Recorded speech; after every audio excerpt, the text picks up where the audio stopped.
ಅರೆ ಕಡಿಮೆ ಹಾಕು ಆದ್ರೆ ಅಸಲಿ ಹಾಕು. MDH ಕಾಶ್ಮೀರಿ ಕೆಂಪು ಮೆಣಸಿನ ಪೌಡರ್.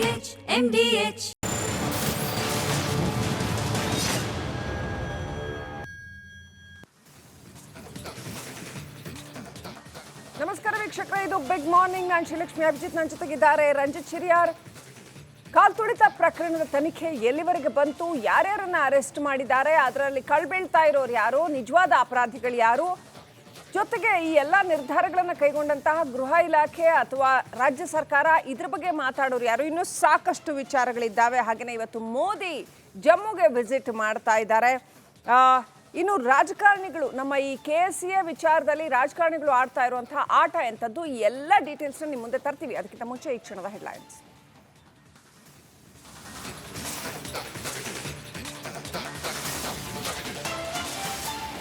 ಸ್ಟೇಡಿಯಂನಲ್ಲಿ ಕಾಲ್ತುಳಿತಕ್ಕೆ 11 ಮಂದಿ ದುರ್ಮರಣ. RCB ಮಾರ್ಕೆಟಿಂಗ್ ಹೆಡ್ ನಿಖಿಲ್ ಬಂಧನ. DNA ಸಿಬ್ಬಂದಿ ಕಿರಣ್, ಸುಮಂತ್, ಸುನಿಲ್ ಅರೆಸ್ಟ್.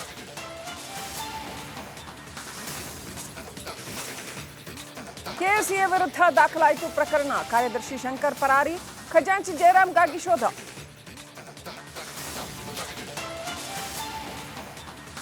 ಮೊನ್ನೆ ಜನರನ್ನ ಕಾಪಾಡಿದ್ದು ಪೊಲೀಸರು, ನಿನ್ನೆ ಅವರ ಅಮಾನತು. ರಾಜಕಾರಣಿಗಳು ಮಾತ್ರ ಸೇಫ್. ಯಾರದ್ದೋ ತಪ್ಪಿಗೆ ಇನ್ಯಾರಿಗೂ ಶಿಕ್ಷೆ. ಇದು ಜನಾಕ್ರೋಶ.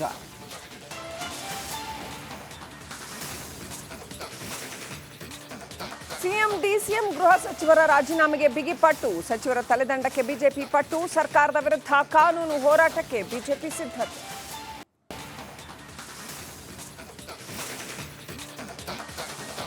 ಪಹಲ್ಗಾಮ್ ದಾಳಿ ಬಳಿಕ ಜಮ್ಮು ಕಾಶ್ಮೀರಕ್ಕೆ ಮೋದಿ. ಇವತ್ತು ವಿಶ್ವದ ಅತಿ ಎತ್ತರದ ರೈಲ್ವೆ ಬ್ರಿಡ್ಜ್ ಲೋಕಾರ್ಪಣೆ. 40,000 ಕೋಟಿ ರೂಪಾಯಿ ಯೋಜನೆಗೆ ಚಾಲನೆ.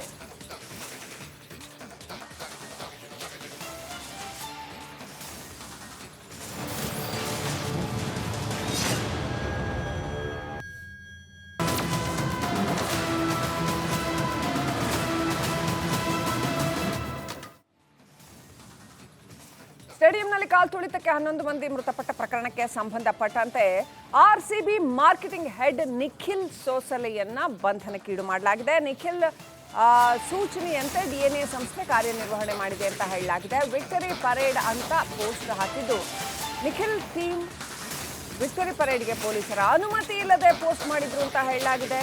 ಅನುಮತಿ ನಿರಾಕರಿಸಿದ್ರು ಕೂಡ ಪೋಸ್ಟ್ ಡಿಲೀಟ್ ಮಾಡದೆ ನಿರ್ಲಕ್ಷ್ಯ ಮಾಡಿದ್ರು. ಹಾಗಾಗಿ ಲಕ್ಷಾಂತರ ಜನ ಸೇರ್ಲಿಕ್ಕೆ ಕಾರಣವಾಗಿದ್ದೆ RCBಯ ಈ ಪೋಸ್ಟ್ ಅಂತ ಹೇಳಲಾಗಿದೆ.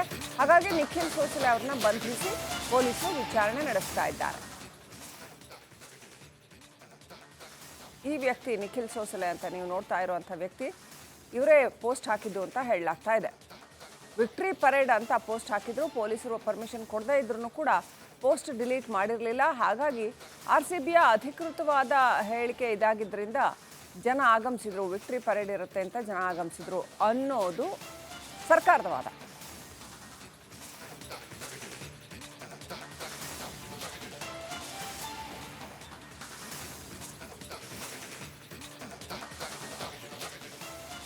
RCBಯ ಮಾರ್ಕೆಟ್ ಹೆಡ್ ಅನ್ನ ಈಗ ವಶಕ್ಕೆ ಪಡೆಯಲಾಗಿದೆ. ಯಾವುದೇ ಪರ್ಮಿಷನ್ ಇಲ್ಲದೆ ಇದ್ರೂ ಕೂಡ ವಿಕ್ಟ್ರಿ ಪರೇಡ್ ಅಂತ ಹೇಳಿ ಪೋಸ್ಟ್ ಹಾಕಿದ್ದು. ಅದರ ಜೊತೆಗೆ ಈವೆಂಟ್ ಮ್ಯಾನೇಜ್ಮೆಂಟ್ ಕಂಪನಿ ಇತ್ತಲ್ಲ, DNA ಸಂಸ್ಥೆ ಸಿಬ್ಬಂದಿಯನ್ನು ಕೂಡ ಪೊಲೀಸರು ಬಂಧನ ಮಾಡಿದ್ದಾರೆ. ಕಿರಣ್, ಸುಮಂತ್, ಸುನಿಲ್ ಮ್ಯಾಥೋ ಅರೆಸ್ಟ್ ಆಗಿದ್ದಾರೆ. ಕಬ್ಬನ್ ಪಾರ್ಕ್ ಠಾಣೆ ಪೊಲೀಸರಿಂದ ಬಂಧನ ಆಗಿದೆ. ಮೂವರನ್ನ ವಿಚಾರಣೆ ಮಾಡ್ತಾ ಇದ್ದಾರೆ ಪೊಲೀಸರು. ಶೇಷಾದ್ರಿಪುರಂ ACP ಪ್ರಕಾಶ್ ಅವರಿಂದ ವಿಚಾರಣೆ ಮುಂದುವರೆದಿದೆ. ನೋಡಿ, ಯಾವುದೇ ಪರ್ಮಿಷನ್ ಇರಲಿಲ್ಲ. ಇವರು ಹೇಗೆ ಕಾರ್ಯಕ್ರಮವನ್ನು ಆಯೋಜನೆ ಮಾಡಿದ್ರು, ಅಷ್ಟು ಜನ ಸೇರಿದ್ರು, ಅಥವಾ ಯಾವುದೇ ಪೂರ್ವ ತಯಾರಿ ಇಲ್ಲದೆ, ಯಾವುದೇ ಮುಂಜಾಗ್ರತಾ ಕ್ರಮವನ್ನು ತೆಗೆದುಕೊಳ್ಳದೆ ಇವರು ಹೆಂಗೆ ಅದನ್ನೆಲ್ಲ ಆಯೋಜನೆ ಮಾಡಿದ್ರು ಅನ್ನೋದು ಈಗ ಪ್ರಾಥಮಿಕವಾದ ಪ್ರಶ್ನೆ. 30,000 ಜನ ಸೇರೋ ಜಾಗದಲ್ಲಿ 3 ಲಕ್ಷ ಜನ ಸೇರ್ತಾರೆ ಅನ್ನುವ ಅರಿವಿದ್ರೂ ಕೂಡ ಯಾವುದೇ ಮುಂಜಾಗ್ರತೆ ಇಲ್ಲದೆ, ಪೂರ್ವ ತಯಾರಿ ಇಲ್ಲದೆ ಕಾರ್ಯಕ್ರಮವನ್ನು ಆಯೋಜನೆ ಮಾಡಿದಂತ RCB ತಂಡದ ಫ್ರಾಂಚೈಸಿ ಆಡಳಿತ ಮಂಡಳಿ, DNA ಸೇರಿದಂತೆ KSCA ಕರ್ನಾಟಕ ಸ್ಟೇಟ್ ಕ್ರಿಕೆಟ್ ಅಸೋಸಿಯೇಷನ್ನ ಅಧಿಕಾರಿಗಳನ್ನು ಕೂಡ ಈಗ ವಶಕ್ಕೆ ಪಡ್ಕೊಳ್ತಾ ಇದ್ದಾರೆ. ಆ ಮೂಲಕ ಒಟ್ಟಾರೆ ಈ ಪ್ರಕರಣಕ್ಕೆ ಕಾರಣ ಆದವರನ್ನ ಯಾರೊಬ್ಬರನ್ನು ಕೂಡ ಬಿಡಬಾರದು. ಅದು ರಾಜಕಾರಣಿ ಆಗಿರಲಿ, ಮತ್ತೊಬ್ಬರಾಗಿರಲಿ, ಪ್ರಭಾವಿ ಆಗಿರಲಿ, ಯಾರೇ ಆಗಿರಲಿ, ಬಿಡಬಾರ್ದು ಅನ್ನೋದು ಜನರ ಆಗ್ರಹ, ಆಕ್ರೋಶ.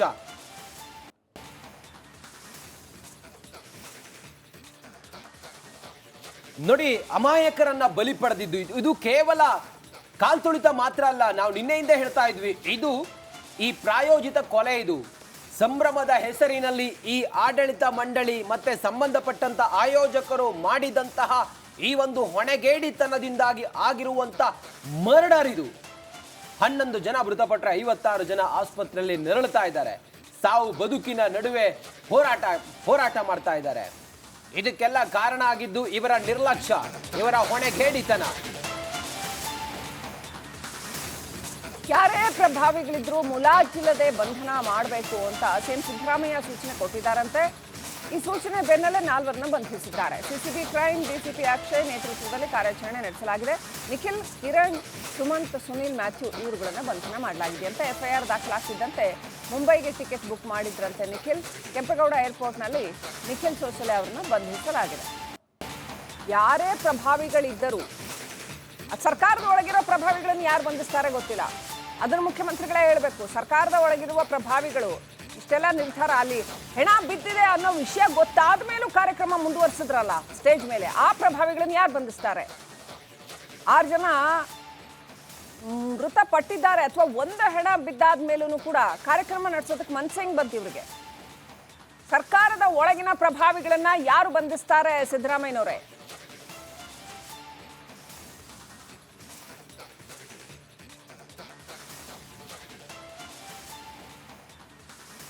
ಮಕ್ಕಳು, ಮೊಮ್ಮಕ್ಕಳು, ಬೇಕಾದವರು, ಕುಟುಂಬಸ್ಥರು ಎಲ್ಲರನ್ನೂ ಕರ್ಕೊಂಡು ಬಂದು ಕಾರ್ಯಕ್ರಮ ಮಾಡಿದ್ರಲ್ಲ, ಅಲ್ಲಿ ಹೊರಗಡೆ ಹೆಣ ಬೀಳ್ತಾ ಇದೆ ಅನ್ನೋ ಇಂಟೆಲಿಜೆನ್ಸ್ ಮಾಹಿತಿ ಯಾಕ್ರಿ ಮೀಡಿಯಾದಲ್ಲೇ ಹೋಯ್ತಲ್ಲ. ಒಂದ್ ಕಡೆ ಮೀಡಿಯಾದಲ್ಲಿ ನ್ಯೂಸ್ ಹೋಗ್ತಾ ಇದೆ, ಕಾಲ್ ತುಳಿತದಿಂದಾಗಿ ಜನ ಸಾವನ್ನಪ್ತಾ ಇದ್ದಾರೆ ನ್ಯೂಸ್. ಮತ್ತೊಂದು ಕಡೆ ಪ್ರೋಗ್ರಾಮ್ ಹೋಗ್ತಾ ಇದೆ. ನೀವು ಆ ಕಾರ್ಯಕ್ರಮದಲ್ಲಿ ಭಾಗವಹಿಸಿದ್ದೀರಿ, ವಿಷಯ ಗೊತ್ತಾಗದೇ ಇರುತ್ತಾ? ಇಮಿಡಿಯೇಟ್ ಆಗಿ ಅದನ್ನ ವೈಂಡ್ ಅಪ್ ಮಾಡ್ಬೇಕಿತ್ತಲ್ವಾ?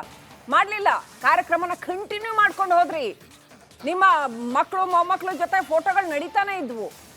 ಸರ್ಕಾರದೊಳಗಿನ ಪ್ರಭಾವಿಗಳನ್ನ ಯಾರು ಬಂಧಿಸ್ತಾರೆ? ಅದರ ಹೊಣೆಗಾರಿಕೆ ಯಾರ್ದು? ಹೊಣೆಗಾರಿಕೆ ತಗೊಳಕ್ ರೆಡಿ ಇಲ್ಲ. ಇನ್ನಷ್ಟು ಅಪ್ಡೇಟ್ ಪಡ್ಕೊಳ್ಳೋಣ. ನಮ್ಮ ಪ್ರತಿನಿಧಿ ಮಾದೇಶ್ ಲೈವ್ ಕನೆಕ್ಟ್ ಆಗಿದ್ದಾರೆ. ಮಾದೇಶ್, ನಿಖಿಲ್ ಸೋಸಲೆ ಅವರನ್ನ ಬಂಧಿಸಿರ್ತಕ್ಕಂಥದ್ದು.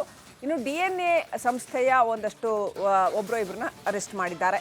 ಎಷ್ಟು ಜನರನ್ನ ಒಟ್ಟು ಅರೆಸ್ಟ್ ಮಾಡಿದ್ದಾರೆ? ನೆಕ್ಸ್ಟ್ ಪ್ಲಾನ್ ಆಫ್ ಆಕ್ಷನ್ ಏನಂತೆ ಪೊಲೀಸರದ್ದು?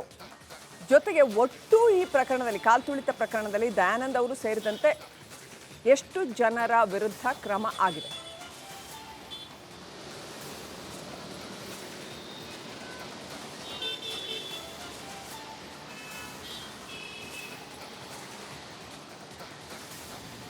ಶ್ರೀಲಕ್ಷ್ಮಿ, ಈಗಾಗಲೇ ಪ್ರಕರಣಕ್ಕೆ ಸಂಬಂಧಪಟ್ಟಂತೆ ಪೊಲೀಸ್ ತಂಡ ತೀವ್ರ ತನಿಖೆಯನ್ನು ಮಾಡುವಂಥ ಕೆಲಸವನ್ನು ಮಾಡಲಾಗ್ತಿದೆ. ನಿನ್ನೆ CM ಪ್ರೆಸ್ ಮೀಟ್ ಮಾಡಿದಂಥ ಸಂದರ್ಭದಲ್ಲಿ ಅಧಿಕಾರಿಗಳನ್ನು ಸಸ್ಪೆಂಡ್ ಮಾಡಿ ಆದೇಶವನ್ನು ನೀಡಿದರು. ಅದಾದಮೇಲೆ ಇಮಿಡಿಯೇಟ್ಲಿ ಕೂಡ CIDಗೆ ಒಂದು ಪ್ರಕರಣವನ್ನು ವರ್ಗಾವಣೆ ಮಾಡುವಂಥ ಕೆಲಸವನ್ನು ಮಾಡಲಾಗಿತ್ತು. ಜೊತೆಗೆ ಈ ಒಂದು ಪ್ರಕರಣಕ್ಕೆ ಸಂಬಂಧಪಟ್ಟಂತೆ ನಿನ್ನೆಯೇ ಕಬ್ಬನ್ ಪಾರ್ಕ್ ಪೊಲೀಸ್ ಠಾಣೆಯಲ್ಲಿ FIR ಕೂಡ ದಾಖಲಾಗಿತ್ತು. ಅದಕ್ಕೆ ಸಂಬಂಧಪಟ್ಟಂತೆ ಯಾವಾಗ DCP ಸಸ್ಪೆಂಡ್ ಆಗ್ತಾರೋ ಆ ಒಂದು ತನಿಖೆಯ ಹೊಣೆ ಆಗಿರ್ಬೋದು, ಮತ್ತು ಪ್ರಭಾರವಾಗಿ ಕ್ರೈಮ್ DCP ಆಗಿರುವಂಥ ಅಕ್ಷಯ್ ಮಚೇಂದ್ರ ಅವರಿಗೂ ಕೂಡ ಹೊಣೆಯನ್ನು ಹೊರಿಸಲಾಗಿತ್ತು. ಅದಾದಮೇಲೆ ಇಮಿಡಿಯೇಟ್ಲಿ ತನಿಖಾ ತಂಡ ಆಕ್ಟಿವ್ ಆಗಿ CCB ಪೊಲೀಸರು ಮತ್ತು ಕೇಂದ್ರ ವಿಭಾಗದ ಪೊಲೀಸರು ಇಬ್ಬರು ಕೂಡ ಜಂಟಿ ಕಾರ್ಯಾಚರಣೆ ಮಾಡಿದ್ದಾರೆ. ಈ ಒಂದು ಪ್ರಕರಣಕ್ಕೆ ಸಂಬಂಧಪಟ್ಟಂತೆ ಒಟ್ಟು 4 ಈವರೆಗೆ ಬಂಧಿಸುವಂಥ ಕೆಲಸವನ್ನು ಮಾಡಲಾಗಿದೆ. ಒಟ್ಟು 4 ಪೊಲೀಸರು ಬಂಧಿಸಿದ್ದಾರೆ. ಅದರಲ್ಲಿ RCB ಮ್ಯಾನೇಜ್ಮೆಂಟ್ ಕಡೆಯಿಂದ ಓರ್ವ ನಿಖಿಲ್ ಎಂಬಾತನನ್ನು ಬಂಧಿಸಲಾಗಿದೆ. ಈತನನ್ನ ಹಲವಾರು ಜನ ಈಗಾಗಲೇ ನೋಡಿರ್ತಾರೆ ಸೋಷಿಯಲ್ ಮೀಡಿಯಾದಲ್ಲಿ. ಈತನ ನೇತೃತ್ವದಲ್ಲೇ ಈ ಒಂದು ಮ್ಯಾನೇಜ್ಮೆಂಟ್ ಏನಿದೆ, ಅಂದರೆ DNA ಮ್ಯಾನೇಜ್ಮೆಂಟ್, ಇವೆಂಟ್ ಮ್ಯಾನೇಜ್ಮೆಂಟ್ ಏನಿತ್ತು ಅದು ಕೆಲಸ ಮಾಡ್ತಿತ್ತು. ಜೊತೆಗೆ ಸೋಷಿಯಲ್ ಮೀಡಿಯಾ ವಿಂಗ್, RCBಯ ಸೋಷಿಯಲ್ ಮೀಡಿಯಾ ವಿಂಗ್ ಏನಿದೆ ಅದಕ್ಕೂ ಕೂಡ ಈತನೇ ಅಧಿಕಾರಿಯಾಗಿರ್ತಾನೆ. ಈತನ ಒಂದು ನಿರ್ಲಕ್ಷ್ಯ ಇಲ್ಲಿ ಮೇಲ್ನೋಟಕ್ಕೆ ಎದ್ದು ಕಾಣಿಸುತ್ತೆ. ಆ ಒಂದು ಕಾರಣದಿಂದಾಗಿ ಆತನನ್ನು ಅರೆಸ್ಟ್ ಮಾಡುವಂಥ ಕೆಲಸವನ್ನು ಈಗಾಗಲೇ ಕಬ್ಬನ್ ಪಾರ್ಕ್ ಪೊಲೀಸರು ಮಾಡಿದ್ದಾರೆ.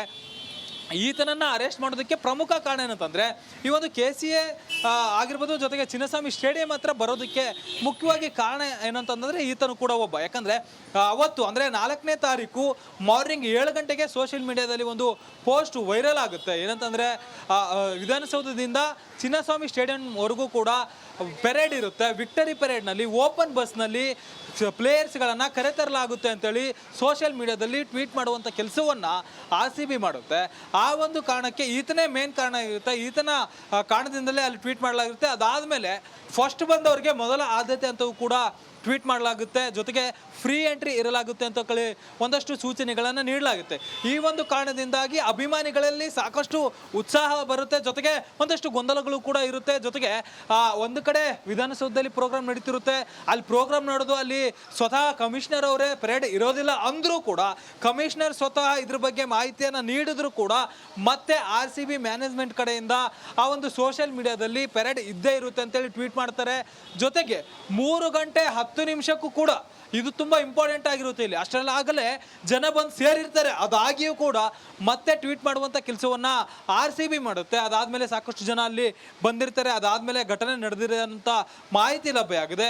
ಈ ಒಂದು ಕ್ರೈಮ್ ಸೀನನ್ನು ಅಬ್ಸರ್ವ್ ಮಾಡಿದಂಥ ಸಂದರ್ಭ ಅಂದರೆ ಸಾವನ್ನಪ್ಪಿದ ಪ್ರಕರಣ ಆಗಿರ್ಬೋದು, ಗೇಟ್ನ ಸುತ್ತಮುತ್ತ ಏನಾಗಿದೆ ಅನ್ನೋವಂಥದ್ದನ್ನು ಪರಿಶೀಲನೆ ಮಾಡಿದಂಥ ಸಂದರ್ಭದಲ್ಲಿ ಅದಕ್ಕೆ ಸಂಬಂಧಪಟ್ಟಂತೆ ಹೊಣೆ ಯಾರು ಹೊತ್ಕೊಂಡಿದ್ರಲ್ಲ, ಅಂದರೆ ಆ ಒಂದು ಇವೆಂಟ್ ಮ್ಯಾನೇಜ್ಮೆಂಟ್ ಆಗಿರ್ಬೋದು, ಜೊತೆಗೆ ಸೋಷಿಯಲ್ ಮೀಡಿಯಾ ಟ್ವೀಟ್ ಮಾಡುವಂಥ ಸಂಬಂಧ ಆಗಿರ್ಬೋದು, ಇದೆಲ್ಲದಕ್ಕೂ ಕೂಡ ಹೊಣೆ ಹೊತ್ಕೊಂಡಿದ್ದವನು ಈ RCBಯ ಮ್ಯಾನೇಜ್ಮೆಂಟ್ನಲ್ಲಿ ಇದ್ದಂಥ ಓರ್ವ ವ್ಯಕ್ತಿ ನಿಖಿಲ್ ಏನಿದ್ದಾನೆ, ಈತ ಹೇಳಿದಂಗೆ ನಡೆದುಕೊಳ್ತಿದ್ದ ಇವೆಂಟ್ ಮ್ಯಾನೇಜ್ಮೆಂಟ್ನ 3 ಜನ ಸಿಬ್ಬಂದಿ ಎಲ್ಲರನ್ನು ಕೂಡ ಈಗಾಗಲೇ ಅರೆಸ್ಟ್ ಮಾಡಿ ತೀವ್ರ ತನಿಖೆ ಮಾಡುವಂಥ ಕೆಲಸವನ್ನು ಮಾಡ್ತಿದ್ದಾರೆ.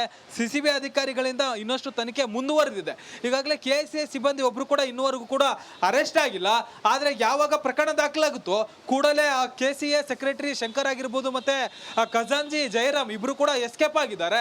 ಆತ ನಿನ್ನೆ ಯಾವಾಗ FIR ಆಗ್ತಿದ್ದಂತೆ ಸ್ಟೇಡಿಯಂನಲ್ಲೇ ಕಾರನ್ನು ಬಿಟ್ಟು ಶಂಕರ್ ಎಸ್ಕೇಪ್ ಆಗಿದ್ದಾರೆ. ಆತನಿಗಾಗಿ ಒಂದು ವಿಶೇಷ ತಂಡ ಪತ್ತೆ ಹಚ್ಚುವಂಥ ಕೆಲಸವನ್ನು ಮಾಡಲಾಗ್ತಿದೆ. ಜೊತೆಗೆ ಅವರಿಬ್ಬರ ಮನೆ ಮೇಲೂ ಕೂಡ ಈಗಾಗಲೇ CCB ಅಧಿಕಾರಿಗಳು ದಾಳಿ ನಡೆಸಿ ತೀವ್ರ ತನಿಖೆ ಮಾಡ್ತಿದ್ದಾರೆ. ನಿನ್ನೆ ಸ್ವತಃ CM ಸಿದ್ದರಾಮಯ್ಯ ಅವರ ಕಡೆಯಿಂದಲೇ ಯಾರೇ ಆಗಿದ್ರು ಕೂಡ ಇಮಿಡಿಯೇಟ್ಲಿ ಅರೆಸ್ಟ್ ಮಾಡಬೇಕಂತ ಆದೇಶವನ್ನು ಮಾಡಿದ್ರು. ಪ್ರೆಸ್ ಮೀಟ್ನಲ್ಲೇ KCA ಆಗಿರ್ಬೋದು ಮತ್ತು RCB ಮ್ಯಾನೇಜ್ಮೆಂಟ್ ಆಗಿರ್ಬೋದು, ಜೊತೆಗೆ DNA ಏನಿದೆ ಅಂದರೆ ಇವೆಂಟ್ ಮ್ಯಾನೇಜ್ಮೆಂಟ್ ಅಲ್ಲಿಂದ ಯಾರೆಲ್ಲ ಪ್ರತಿನಿಧಿಸ್ತಿದ್ದಾರೆ ಅವರೆಲ್ಲರನ್ನು ಕೂಡ ಬಂಧನ ಮಾಡಬೇಕಂತೇಳಿ ಪ್ರೆಸ್ ಮೀಟ್ನಲ್ಲೇ ಆದೇಶ ಮಾಡುವಂಥ ಕೆಲಸವನ್ನು CM ಮಾಡಿದ್ರು. ಈ ಬೆನ್ನಲ್ಲೇ ಸದ್ಯಕ್ಕೆ ಈಗ ನಿನ್ನೆ CM ಸಿದ್ದರಾಮಯ್ಯನವರು ಕ್ಯಾಬಿನೆಟ್ ಮೀಟಿಂಗ್ ಆದ ನಂತರ ಯಾರು ಇದರಲ್ಲಿ ಭಾಗಿಯಾಗಿದ್ದಾರೆ ಅಥವಾ ಇದರಲ್ಲಿ ಯಾರ್ಯಾರು ಇನ್ವಾಲ್ವ್ ಆಗಿದ್ದಾರೆ, ಆಯೋಜಕರು ಯಾರಿದ್ದಾರೆ ಅವರನ್ನ ಖಂಡಾತುಂಡವಾಗಿ ಈ ಕ್ಷಣಕ್ಕೆ ಬಂಧನ ಮಾಡಬೇಕು ಅಂತೇಳಿ ಯಾವಾಗ ಸೂಚನೆ ಕೊಟ್ಟರೋ, ಕೇಸ್ ಯಾವಾಗ ದಾಖಲಾಯಿತು, KSCA ಕರ್ನಾಟಕ ಸ್ಟೇಟ್ ಕ್ರಿಕೆಟ್ ಅಸೋಸಿಯೇಷನ್ನ ಪದಾಧಿಕಾರಿಗಳು ಪರಾರಿಯಾಗಿದ್ದಾರೆ. KSCA ಅಧ್ಯಕ್ಷ ಶುಭೇಂದು ಈಗ ಫಾರಿನ್ಗೆ ಹೋಗಿದ್ದಾರೆ ಅನ್ನೋದ್ರ ಬಗ್ಗೆ ಮಾಹಿತಿ ಇದೆ. ಕಾರ್ಯದರ್ಶಿ ಶಂಕರ್ ಕೂಡ ಕಣ್ಮರೆಯಾಗಿದ್ದಾರೆ, ಖಜಾಂಜಿ ಜಯರಾಮ್ ಕೂಡ ಎಸ್ಕೇಪ್ ಆಗಿದ್ದಾರೆ, ಅಧ್ಯಕ್ಷ ಶುಭೇಂದು ಕೂಡ ಕಣ್ಮರೆಯಾಗಿದ್ದಾರೆ, ಫಾರಿನ್ಗೆ ಹೋಗಿದ್ದಾರೆ, ವಿದೇಶಕ್ಕೆ ಹೋಗಿದ್ದಾರೆ ಅನ್ನೋದ್ರ ಬಗ್ಗೆ ಖಚಿತ ಮಾಹಿತಿ ಇದೆ. ಚಿನ್ನಸ್ವಾಮಿ ಸ್ಟೇಡಿಯಂನಲ್ಲೇ ಕಾರು ಬಿಟ್ಟು ಇಬ್ರು ಕೂಡ ಪದಾಧಿಕಾರಿಗಳು ಪರಾರಿಯಾಗಿದ್ದಾರೆ. ನಿನ್ನೆ ಸ್ಟೇಡಿಯಂಗೆ ತಾರ್ ಕಾರ್ನಲ್ಲಿ ಬಂದಿದ್ದ ಶಂಕರ್ ನಾನು ಮತ್ತೆ ಮಾತಾಡ್ತೀನಿ ಅಂತ ಹೇಳಿದ್ರು. ಆದರೆ ಈಗ ಎಲ್ಲಿದ್ದಾರೆ ಅವರು? ಕಣ್ಮರೆಯಾಗಿದ್ದಾರೆ. ಜಯರಾಮ್ ಮೇಲೂ ಕೂಡ FIR ಆಗಿದೆ, ಶಂಕರ್ ಜಯರಾಮ್ ಇವ್ರ ಮೇಲೆ FIR ಆಗಿದೆ. ಈಗ ಅವ್ರು ಕಣ್ಮರೆ ಆಗಿದ್ದಾರೆ ಪದಾಧಿಕಾರಿಗಳೆಲ್ಲ. ಖಜಾಂಚಿ ಜಯರಾಮ್ ಹಾಗೆ ಕಾರ್ಯದರ್ಶಿ ಶಂಕರ್ ಇವರೆಲ್ಲರೂ ಕೂಡ ಪರಾರಿಯಾಗಿದ್ದಾರೆ, ಕಣ್ಮರೆಯಾಗಿದ್ದಾರೆ. ಇವರೇ ಕಾರಣ. ಯಾಕಂತ ಹೇಳಿದರೆ ಅಷ್ಟು ದೊಡ್ಡ ಕಾರ್ಯಕ್ರಮ, ಅಷ್ಟು ಜನ ಸೇರ್ತಾರೆ ಅನ್ನುವ ಮಾಹಿತಿ ಇತ್ತು ಇವರಿಗೆ. ಆದರೂ ಕೂಡ ಇವರು ಯಾವುದೇ ತಯಾರಿಯನ್ನು ಮಾಡದೆ ಕಾರ್ಯಕ್ರಮವನ್ನು ಆಯೋಜನೆ ಮಾಡಿದ್ರು, ಅಷ್ಟು ಜನರ ಸಾವಿಗೆ ಕಾರಣವಾದರು. ಈಗ ಇದರ ತನಿಖೆಯನ್ನು ಮಾಡ್ತಾ ಇರುವಂಥ ಪೊಲೀಸರು ಒಂದೊಂದೇ ಎಳೆಯಾಗಿ ಏನಾಯಿತು, ಎಷ್ಟೊತ್ತಿಗೆ ಏನಾಯಿತು, ಯಾರೇನು ಹೇಳಿದ್ರು, ಎಲ್ಲಿ ಪರ್ಮಿಷನ್ ಪಡ್ಕೊಳ್ಳೋಕೆ ಬಂದಿದ್ರು, ಪೊಲೀಸರು ಏನಂದ್ರು, ಎಲ್ಲವನ್ನು ಕೂಡ ಈಗ ಜನರ ಮುಂದೆ ತೆರೆದಿಡ್ತಾ ಇದ್ದಾರೆ. ನೋಡಿ ಹಿಂಗಾಗಿತ್ತು ಅಂಥೇಳಿ. ಈಗ ಇವರೆಲ್ಲರ ಮುಖವಾಡವೂ ಕೂಡ ಬಯಲಾಗ್ತಾ ಇದೆ. ಇವರೇ ಭಾಗಿಯಾಗಿದ್ದಾರೆ ಅಥವಾ ಇವರೇ ಇದಕ್ಕೆ ಕಾರಣ ಅನ್ನೋದು ಈಗ ಮೇಲ್ನೋಟಕ್ಕೆ ಗೊತ್ತಾಗ್ತಾ ಇದೆ. ಹೀಗೆಲ್ಲ ಇರುವಾಗ FIR ಕೂಡ ದಾಖಲಾಗಿದೆ. ಕಬ್ಬನ್ ಪಾರ್ಕ್ ಪೊಲೀಸ್ ಠಾಣೆಯಲ್ಲಿ FIR ಕೂಡ ದಾಖಲಾಗಿದೆ. ಇವ್ರ ಮೇಲೆ ಪರ್ಮಿಷನ್ ಕೊಟ್ಟೇ ಇಲ್ಲ ಅಂತ ಹೇಳಿ ಪೊಲೀಸರು ಹೇಳ್ತಾ ಇದ್ದಾರೆ. ಹೀಗೆಲ್ಲ ಇರುವಾಗ ಈಗ ಇವರ ಬಂಧನ ಆಗಬೇಕಾಗಿದೆ. ಮುಖ್ಯಮಂತ್ರಿಗಳೇ ಹೇಳಿದ್ದಾರೆ, RCBಯ ಮುಖ್ಯಸ್ಥರನ್ನು ಕೂಡ ಅಥವಾ RCB ಮ್ಯಾನೇಜ್ಮೆಂಟ್ ಅವರನ್ನು ಬಂಧನ ಮಾಡಿ, KSCA ಅಧಿಕಾರಿಗಳನ್ನು ಸಿಬ್ಬಂದಿಗಳನ್ನು ಬಂಧನ ಮಾಡಿ, DNA ಅಧಿಕಾರಿಗಳನ್ನು ಕೂಡ ಬಂಧನ ಮಾಡಿ ಅಂಥೇಳಿ ಯಾವಾಗ ಸೂಚನೆಯನ್ನು ಕೊಟ್ಟರೋ, ಆದೇಶವನ್ನು ಹೊರಡಿಸಿದ್ರು, ಆ ಕ್ಷಣಕ್ಕೆ ಇವ್ರು ಎಲ್ಲಿದ್ದಾರೆ? ಇವ್ರು ಕಣ್ಮರೆ ಆಗಿದ್ದಾರೆ. KSCA ಅಧ್ಯಕ್ಷ ಶುಭೇಂದು ಈಗ ವಿದೇಶಕ್ಕೆ ಹೋಗಿದ್ದಾರೆ ಅನ್ನೋದ್ರ ಬಗ್ಗೆ ಮಾಹಿತಿ ಇದೆ. ಕಾರ್ಯದರ್ಶಿ ಶಂಕರ್ ನಿನ್ನೆ ಕಾಣಿಸ್ಕೊಂಡ್ರು, ಆನಂತರ ಪತ್ತೆ ಇಲ್ಲ. ಸ್ಟೇಡಿಯಂ ಕಡೆ ಬಂದವರು ಮತ್ತೆ ಪತ್ತೆ ಇಲ್ಲ. ಮತ್ತೊಂದು ಕಡೆಯಲ್ಲಿ ಖಜಾಂಚಿ ಜಯರಾಮ್ ಕೂಡ ಕಣ್ಮರೆ ಆಗಿದ್ದಾರೆ. ಒಟ್ಟಾರೆ ಯಾರೊಬ್ರು ಕೂಡ ಬಿಡಬಾರ್ದು ಇವ್ರನ್ನ.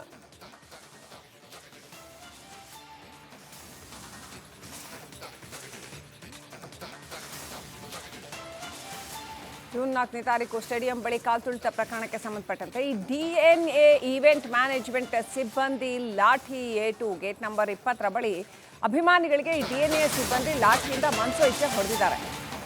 ಸಂಸ್ಥೆಯ ಸಿಬ್ಬಂದಿ ಲಾಠಿ ಏಟಿನಿಂದ ಅಭಿಮಾನಿಯೊಬ್ಬರ ತಲೆಗೆ ಗಾಯ ಆಗಿದೆ. ಪೊಲೀಸರ ಎದುರೇ ಕಾಪಾಡಿ ಕಾಪಾಡಿ ಅಂತ ಕೂಗಾಟ ನಡೆಸಿದ್ದಾರೆ.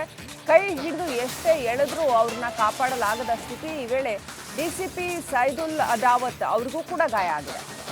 ಈವೆಂಟ್ ಮ್ಯಾನೇಜ್ಮೆಂಟ್ನವರು ಮ್ಯಾನೇಜ್ ಮಾಡೋದು ಈ ರೀತಿ ಕ್ರೌಡನ್ನು ಎರ್ರಾಬಿರಿ ಹೊಡೆದು ಗಾಯ ಮಾಡಿ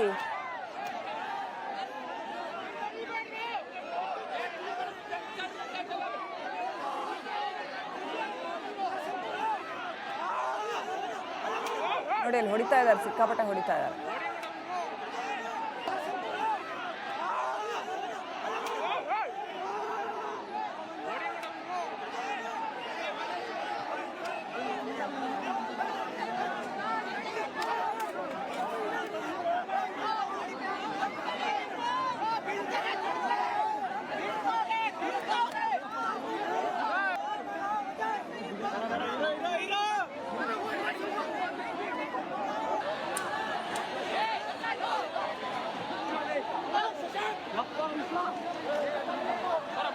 ಜನ ಬಿದ್ದು ಸಾಯ್ತಾ ಇದ್ದಾರೆ. ಅಂಥದ್ರಲ್ಲಿ ಆ ಸಿಬ್ಬಂದಿ ಒಂದು ಲಾಠಿ ಇಟ್ಕೊಂಡು ಲಕ್ಷಾಂತರ ಜನನ್ನ ಕಂಟ್ರೋಲ್ ಮಾಡಕ್ಕೆ ನಿಂತ್ಕೊಂಡಿದ್ದಾರೆ. ಅಲ್ಲಿ ಅವರೇ ಸಿಗಾಕೊಂಡಿದ್ದಾರೆ ಅಲ್ಲಿ ಜನರ ಮಧ್ಯೆ. ಅಂಥದ್ರಲ್ಲಿ ಒಂದು ಲಾಠಿ ಇಟ್ಕೊಂಡು ಲಕ್ಷಾಂತರ ಜನರನ್ನ ಕಂಟ್ರೋಲ್ ಮಾಡಕ್ಕಾಗತ್ತಾ? ಅಂಡ್ ಮೊದಲೇನೆ ಫಸ್ಟೇನೆ ಇವರು ನಿರ್ಧಾರ ಮಾಡೋಕ್ಕೂ ಮುಂಚೆನೆ ಇಷ್ಟು ಲಕ್ಷ ಜನ ಹರಿದು ಬರ್ತಾ ಇದ್ದಾರೆ ಅನ್ನುವ ಕ್ರೌಡ್ ಗ್ಯಾದರ್ ಆಗ್ತಾ ಇದ್ದಂಗೆ ಗೊತ್ತಾಗ್ತಾ ಬರುತ್ತೆ ಇಷ್ಟು ಜನ ಬರ್ತಾ ಇದ್ದಾರೆ ಅಂತ. ಅಥವಾ ಅದಕ್ಕೂ ಮುಂಚೆ ನಿರೀಕ್ಷೆ ಇರುತ್ತೆ. ಹಿಂದಿನ ದಿನ ಮ್ಯಾಚ್ ಆಯ್ತು, ಹಿಂದಿನ ದಿನ ರಾತ್ರಿ ನೀವು ನೋಡಿದ್ರೆ ಇಡೀ ಬೆಂಗಳೂರು ಪಟಾಕಿ ಸಿಡಿಸಿದೆ. ನೀವು ಏರಿಯಲ್ ವ್ಯೂ ನೋಡಿದ್ರೆ ಇಡೀ ಬೆಂಗಳೂರು ಪಟಾಕಿ ಸಿಡಿಸಿದೆ.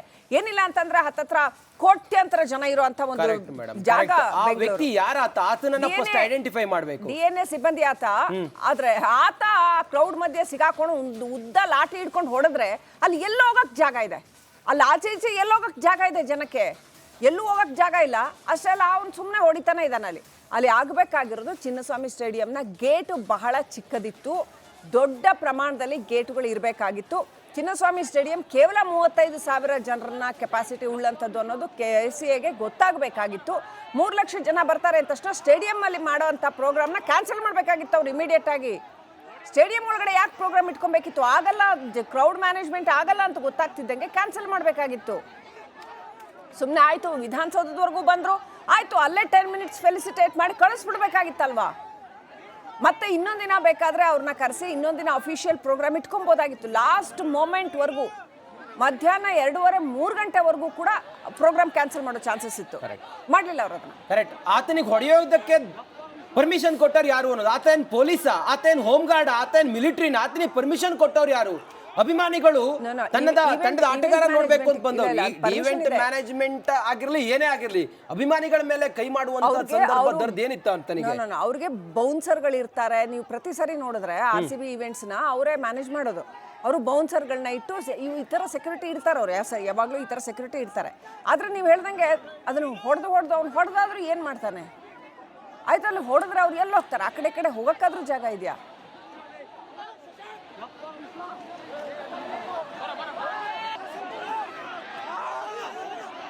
ಅವ್ರಿಗೆ ಸೆಕ್ಯೂರಿಟಿ ಜನರನ್ನ ಮ್ಯಾನೇಜ್ ಮಾಡೋ ಪರ್ಮಿಷನ್ಸ್ ಕೊಟ್ಟಿರ್ತಾರೆ. ಆದರೆ ಗಾಯ ಮಾಡುವಂಥ, ಹರ್ಟ್ ಮಾಡುವಂಥ, ನೀವು ಹೇಳಿದಾಗೆ ಹೊಡೆದು ಬಡ್ದು ಮಾಡೋ ಅಂಥ ಪರ್ಮಿಷನ್ಸ್ ಇರೋದಿಲ್ಲ.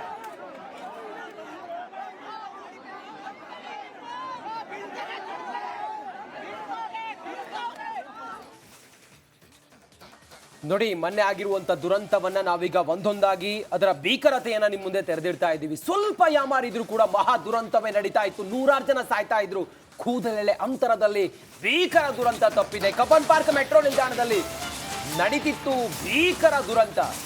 ಡೋರ್ ಕ್ಲೋಸ್ ಮಾಡೋದಕ್ಕೂ ಕೂಡ ಬೆಳೆದಷ್ಟು ಜನ ಸೇರ್ತಾರೆ. ಏನಾದರೂ ಹೆಚ್ಚು ಕಮ್ಮಿ ಆಗಿದ್ರೆ ಆ ಮೆಟ್ರೋದ ಒಳಗಡೆ ಅಥವಾ ಮೆಟ್ರೋ ರೈಲಿನ ಒಳಗಡೆ ಎಷ್ಟು ಜನ ಇದ್ರು, ಎಷ್ಟು ಸಾವಿರ ಜನ ಇದ್ರು. ಟಿಕೆಟ್ ಕೊಡೋದಕ್ಕಾಗದೆ ಜನ ಎಲ್ಲ ಆ ಒಂದು ತಡೆಗೋಡೆ ಇತ್ತಲ್ಲ, ಅಥವಾ ಆ ಒಂದು ಅಲ್ಲಿ ಮೆಟ್ರೋ ಒಳಗಡೆ ಎಂಟರ್ ಆಗುವಂಥ ಪಾಯಿಂಟ್ ಇದೆಯಲ್ಲ, ಅದನ್ನ ಹತ್ತಿ ಹಾರಿ ಜನ ಬರ್ತಾ ಇದ್ರು. ಜನರನ್ನು ಕಂಟ್ರೋಲ್ ಮಾಡ್ಲಿಕ್ಕೆ ಆಗ್ತಿರ್ಲಿಲ್ಲ. ಸ್ವಲ್ಪ ಯಾಮಾರಿದ್ರು ಕೂಡ ದೊಡ್ಡ ದುರಂತವೇ ಸಂಭವಿಸ್ತಾ ಇತ್ತು. ಮೆಟ್ರೋ ಟಿಕೆಟ್ ಕೇಳಿದ ಸೆಕ್ಯೂರಿಟಿಗೆ ಅಭಿಮಾನಿ ವಾರ್ನ್ ಮಾಡ್ತಾನೆ. RCB ಅಭಿಮಾನಿ ವಾರ್ನಿಂಗ್ ಮಾಡ್ತಾನೆ. ಆನಂತರ BMRCL ಸಿಬ್ಬಂದಿ ಎಚ್ಚೆತ್ಕೊಳ್ತಾರೆ. ಸ್ಟೇಡಿಯಂಗೆ ಟಿಕೆಟ್ ಫ್ರೀ ಸಾರ್, ಅದಕ್ಕೆ ಹೋಗ್ತಿದ್ವಿ. ಮೆಟ್ರೋ ಟಿಕೆಟ್ ಫ್ರೀನಾ ಅಂತೇಳಿ ಹೇಳಿದ್ದ RCB ಫ್ಯಾನ್. ನೋಡ್ತೀರಿ, ಇದು ಸ್ಯಾಂಪಲ್ ಅಷ್ಟೇ ಅಂತ ಹೇಳಿ ಅಭಿಮಾನಿಗಳು ಹೇಳ್ತಾರೆ. ಅಂದರೆ ಅಷ್ಟು ಜನ, ಅಷ್ಟು ಮಾಬ್, ಅಷ್ಟು ಜನ ನೂಗ್ತಿರುವಾಗ, ತಳ್ತಿರುವಾಗ ಪಾಪ ಅಲ್ಲಿರುವಂಥ ಬೆರಳೆಣಿಕೆಯಷ್ಟು ಸೆಕ್ಯೂರಿಟಿ ಸಿಬ್ಬಂದಿ, ಮೆಟ್ರೋದ ಒಳಗಡೆ ಇರುವಂಥ ಸಿಬ್ಬಂದಿ, ಅದು ಹೋಮ್ ಗಾರ್ಡ್ ಎಲ್ಲ ಇರ್ತಾರಲ್ಲಿ, ಅವ್ರು ಏನು ಮಾಡ್ಲಿಕ್ಕೆ ಸಾಧ್ಯ ಆಗುತ್ತೆ ನೋಡಿ. ಹಿಂಗಿತ್ತು ಪರಿಸ್ಥಿತಿ ಮೊನ್ನೆ.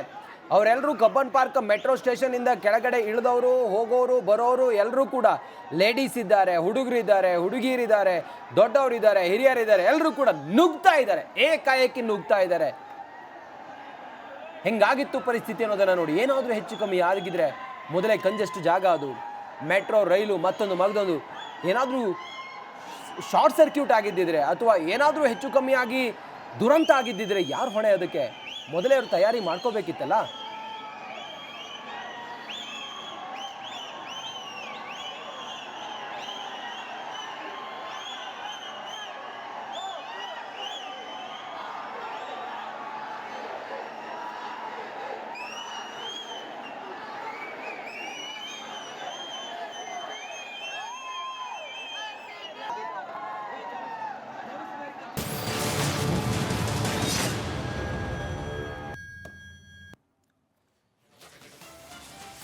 ಮೊನ್ನೆ ಜನರನ್ನ ಕಾಪಾಡಿದ್ದು ನಮ್ಮ ಪೊಲೀಸರು. ನಿನ್ನೆ 5 ಪೊಲೀಸ್ ಅಧಿಕಾರಿಗಳನ್ನೇ ಅಮಾನತು ಮಾಡಲಾಗಿದೆ. ಆದರೆ ರಾಜಕಾರಣಿಗಳು ಏನು? ಅದೇ ಶೋ ಆಫ್, ಅದೇ ಆರಾಮಾಗಿದ್ದಾರೆ ಅವರು. ರಾಜಕಾರಣಿಗಳು ಏನು? ಅವತ್ತು DK ಶಿವಕುಮಾರ್ ಅವರು ಸ್ಟೇಜ್ ಮೇಲೆ ಇದ್ರಲ್ಲ, ಕಪ್ಪಿಗೆ ಮುತ್ತಿಟ್ಟು ಏನು ಫುಲ್ಲು ಶೋ ಆಫ್ ನಡೀತಾ ಇತ್ತಲ್ಲ. ಮುಖ್ಯಮಂತ್ರಿಗಳು ಸ್ವತಃ ಸ್ಟೇಜ್ ಮೇಲೆ ಇದ್ರಲ್ಲ. ಅಷ್ಟೊತ್ತಿಗಾಗಲೇ 2 ಹೆಣ ಬಿದ್ದಿದ್ವಲ್ಲ, 3 ಹೆಣ ಬಿದ್ದಿದ್ವು ಅಷ್ಟೊತ್ತಿಗಾಗಲೇ. ಸಂಖ್ಯೆ ಏರ್ತಾನೆ ಹೋಯ್ತಲ್ಲ. ಆದರೂ ಅವರು ಸ್ಟೇಜ್ ಮೇಲೆ ಇದ್ರಲ್ಲ. ಆದರೂ ಆ ನಂತರ ಮತ್ತೆ ಆ ಕಾರ್ಯಕ್ರಮ ಮುಂದುವರಿಯೋದಕ್ಕೆ ಅವಕಾಶ ಮಾಡಿಕೊಟ್ರಲ್ಲ. ಅದಕ್ಕೆ ಯಾರು ಹೊಣೆಗಾರರು? ಯಾರು ಮಾತಾಡಂಗೇ ಇಲ್ವಾ ಈ ರಾಜ್ಯದಲ್ಲಿ? ಈ ರಾಜ್ಯದ ಸರ್ಕಾರದ ವಿರುದ್ಧ ಯಾರು ಮಾತಾಡಂಗೇ ಇಲ್ಲ, ಪ್ರಶ್ನೆನೇ ಕೇಳಂಗಿಲ್ಲ. ಪ್ರಶ್ನಾತೀತರು ಇವ್ರನ್ನ ಯಾರೂ ಪ್ರಶ್ನೆ ಮಾಡೋಂಗಿಲ್ಲ. ಕೇವಲ ಅಧಿಕಾರಿಗಳ ಮೇಲೆ ಸರ್ಕಾರ ಗದಾ ಪ್ರಹಾರ ಮಾಡಿ ತನ್ನ ಆಕ್ರೋಶವನ್ನು ತೀರಿಸ್ಕೊಂಡಿದೆ ಅಥವಾ ಎಸ್ಕೇಪ್ ಆಗ್ತಾ ಇದೆಯಾ ಅನ್ನೋ ಪ್ರಶ್ನೆ. ಪೊಲೀಸರು ತಲೆದಂಡ ಮಾಡ್ತೀರಿ, ಪೊಲೀಸರು ಹೇಳಿರ್ತಾರೆ ಕ್ಲಿಯರ್ ಆಗಿ ಆಗಲ್ಲ ಅಂತ. ನೋಡಿ, ಅಲ್ಲಿ ಆ ವಿಧಾನಸೌಧದಲ್ಲಿ ನಡೆಸಿರ್ತಕ್ಕಂಥ ಒಂದು ಕಾರ್ಯಕ್ರಮ ಆದ್ರೂ ಎಷ್ಟು ಖೇಯಾಟಿಕ್ ಆಗಿದೆ ಅಂತಂದರೆ, ಒಂದು ಡ್ರೋನ್ ದಾಳಿ ನಡೆದ್ರೆ ತಡ್ಕೊಳ್ಳಲ್ಲ. No security at all, no security at all ಅಲ್ಲಿ. ನೋಡಿ, ಒಂದು ಕಾರ್ನಲ್ಲಿ DK ಶಿವಕುಮಾರ್ ಅವರು ಒಳಗಡೆ ಕೂತ್ಕೊಂಡು ಕೈಯಲ್ಲಿ RCB ಧ್ವಜವನ್ನು ಹಿಡ್ಕೊಂಡು, ಮತ್ತೊಂದು ಕಾರ್ನಲ್ಲಿ ಅದನ್ನ ವಿಡಿಯೋ ಮಾಡ್ತಾ, ಶೋ ಆಫ್ ಮಾಡ್ತಾ, ವಿಧಾನಸೌಧದ ಒಳಗಡೆ ಬಂದು ಟ್ರೋಫಿಯನ್ನು ಹಿಡ್ಕೊಂಡು ಮುತ್ಕೊಡ್ತಾ DK ಶಿವಕುಮಾರ್ ಅವರು ಶೋ ಕೊಟ್ರಲ್ಲ. ಇದು ಜನರನ್ನ ಉದ್ರೇಕ ಮಾಡಿದಲ್ವಾ? DK ಶಿವಕುಮಾರ್ ಅವರು ವಿರುದ್ಧ ಯಾಕೆ ಕ್ರಮ ಕೈಗೊಳ್ತಾ ಇಲ್ಲ? ನಿನ್ನೆ ಕೇಂದ್ರ ಸಚಿವ ಕುಮಾರಸ್ವಾಮಿ ಅವರು ಹೇಳ್ತಾ ಇದ್ರು, DCM DK ಶಿವಕುಮಾರ್ ಅವರು ಮಾಡಿರುವಂತ ಶೋ ಇದೆಯಲ್ಲ, ಅದು ಜನರನ್ನ ಉದ್ರೇಕ ಮಾಡಿತ್ತು, ರಾಜೀನಾಮೆ ಕೊಡ್ಲಿ ಅಂತ ಹೇಳ್ತಾ ಇದ್ರು. ಇವ್ರು ತಲೆದಂಡ ಆಗ್ಬೇಕಲ್ಲ. ಕೇವಲ ಅಭಿಮಾನಿಗಳು ಅತಿರೇಕದಿಂದ ವರ್ತಿಸಿದ್ರು, ಮ್ಯಾನೇಜ್ಮೆಂಟ್ ಸರಿಯಾಗಿ ಬ್ಯಾಲೆನ್ಸ್ ಮಾಡಿರಲಿಲ್ಲ ಅಂತೇಳಿ ಹೇಳುವಂತ ರಾಜಕಾರಣಿಗಳು ಅಥವಾ ಕ್ಯಾಬಿನೆಟ್ ಮೀಟಿಂಗ್ ಆದ ನಂತರ ಮಾತಾಡುವಂತ ಮುಖ್ಯಮಂತ್ರಿಗಳು DK ಶಿವಕುಮಾರ್ ಅವ್ರ ಕೈಯಲ್ಲಿ RCB ಧ್ವಜ ಹಿಡ್ಕೊಂಡು ಶೋ ಆಫ್ ಮಾಡುವಾಗ, ವಿರಾಟ್ ಕೊಹ್ಲಿ ಜೊತೆಲಿ ಫೋಟೋ ತೆಗಿತಾ ಇನ್ನೊಬ್ಬ ಯಾರೋ ಕ್ಯಾಮ್ರಾಮ್ಯಾನ್ ಪ್ಯಾನ್ ಮಾಡ್ತಿರುವಾಗ ತಕ್ಕೊಂಡು ಮುತ್ತಿಟ್ಟು ಹಿಂಗೆಲ್ಲ ಮಾಡುವಾಗ, ಇದೆಲ್ಲ ನಿಮ್ದು ಶೋ ಆಫ್ ಅಲ್ವಾ ನಿಮ್ದು? DK ಶಿವಕುಮಾರ್ ಅವರೇ ಕಣ್ಣೀರು ಹಾಕೋದು ಮಾತ್ರ ಅಲ್ಲ, ನೀವೇನು ಮಾಡಿದ್ದೀರಿ ಅನ್ನೋದನ್ನು ನೀವು ತಿಳ್ಕೊಳ್ಳಿ. ರಾಜಕಾರಣ ಮಾಡಬೇಡಿ, ನನಗೆ ಪ್ರಶ್ನೆ ಮಾಡಬೇಡಿ, ಇದ್ರ ಬಗ್ಗೆ ಕೇಳಬೇಡಿ ಅಂತೇಳೆಲ್ಲ ಹೇಳ್ತಿರಲ್ಲ. ನೀವೇ ಏನು 18 ವರ್ಷ ಆದ ನಂತರ RCB ಟ್ರೋಫಿ ಗೆದ್ಕೊಂಡು ತಂದು ಅದನ್ನ ಕನ್ನಡದ ನಾಡಿನ ಜನರಿಗೆ, RCB ಅಭಿಮಾನಿಗಳಿಗೆ ಕೈಗಿಡ್ತೀರಿ ಅನ್ನೋ ರೀತಿಯಲ್ಲಿ ನೀವು ವರ್ತಿಸಿದ್ರಲ್ಲ. ಇದಕ್ಕೆಲ್ಲ ಕ್ರಮ ಆಗಬೇಕಲ್ಲ. ಕೇವಲ ಪೊಲೀಸರ ತಲೆದಂಡ ಆಗತ್ತೆ, ಅಲ್ಲಿದ್ದಂಥ ಸಿಬ್ಬಂದಿಯ ತಲೆದಂಡ ಆಗತ್ತೆ, ನಿಮ್ಮ ತಲೆದಂಡ ಆಗಬೇಕಲ್ಲ. ನೀವು ಹಾಗಾದ್ರೆ ಪ್ರಶ್ನಾತೀತರ? 10 ಲಕ್ಷ ಕೊಟ್ಟು ಸುಮ್ಮನಾದ್ರೆ ಸಾಕ? ಹಾಗಾದ್ರೆ ಮನೆ ಮಗನನ್ನ ಕಳ್ಕೊಂಡಂತ ಆ ತಾಯಿ ಕಣ್ಣೀರು, ಆ ಶಾಪ ನಿಮ್ಗೆ ತಟ್ಟೆ ಬಿಡುತ್ತಾ? DK ಶಿವಕುಮಾರ್ ಅವರ ಉತ್ತರ ಕೊಡಿ. ನೀವು ವಿಧಾನಸೌಧದ ಮೆಟ್ಟಿಲ ಮೇಲೆ ನಿಮ್ದೇ ಏನೋ ಖಾಸಗಿ ಕಾರ್ಯಕ್ರಮ ಅನ್ನೋ ರೀತಿಯಲ್ಲೆಲ್ಲ ಶೋ ಕೊಟ್ರಲ್ಲ, ನೀವು ಉತ್ತರ ಕೊಡಿ. DK ಶಿವಕುಮಾರ್ ಅವರೇ, ಮಾನ್ಯ ಈ ರಾಜ್ಯದ ಉಪಮುಖ್ಯಮಂತ್ರಿ DK ಶಿವಕುಮಾರ್ ಅವರ ಉತ್ತರ ಕೊಡಿ. ನೀವು ಹೊಣೆಗಾರಲ್ವಾ ಇದಕ್ಕೆ?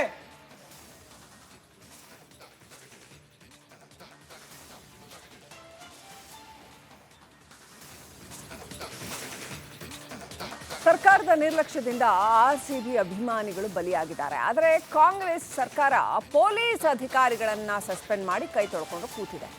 ರಾಜಕಾರಣಿಗಳು ಈಗಾಗಲೇ ರಂಜಿತ್ ಮತ್ತು ನಾನು ಕೇಳ್ತಾ ಇದ್ದ ಪ್ರಶ್ನೆ, ರಾಜಕಾರಣಿಗಳಿಗೆ ಬೆಕ್ಕಿನ ಕೊಳ್ಳಿಗೆ ಗಂಟೆ ಕಟ್ಟೋರು ಯಾರು?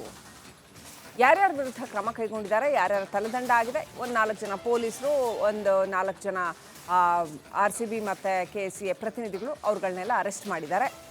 ಏನೇನಾಗಿದೆ, ಯಾರ್ಯಾರನ್ನ ಅರೆಸ್ಟ್ ಮಾಡಿದ್ದಾರೆ ನೋಡಿ.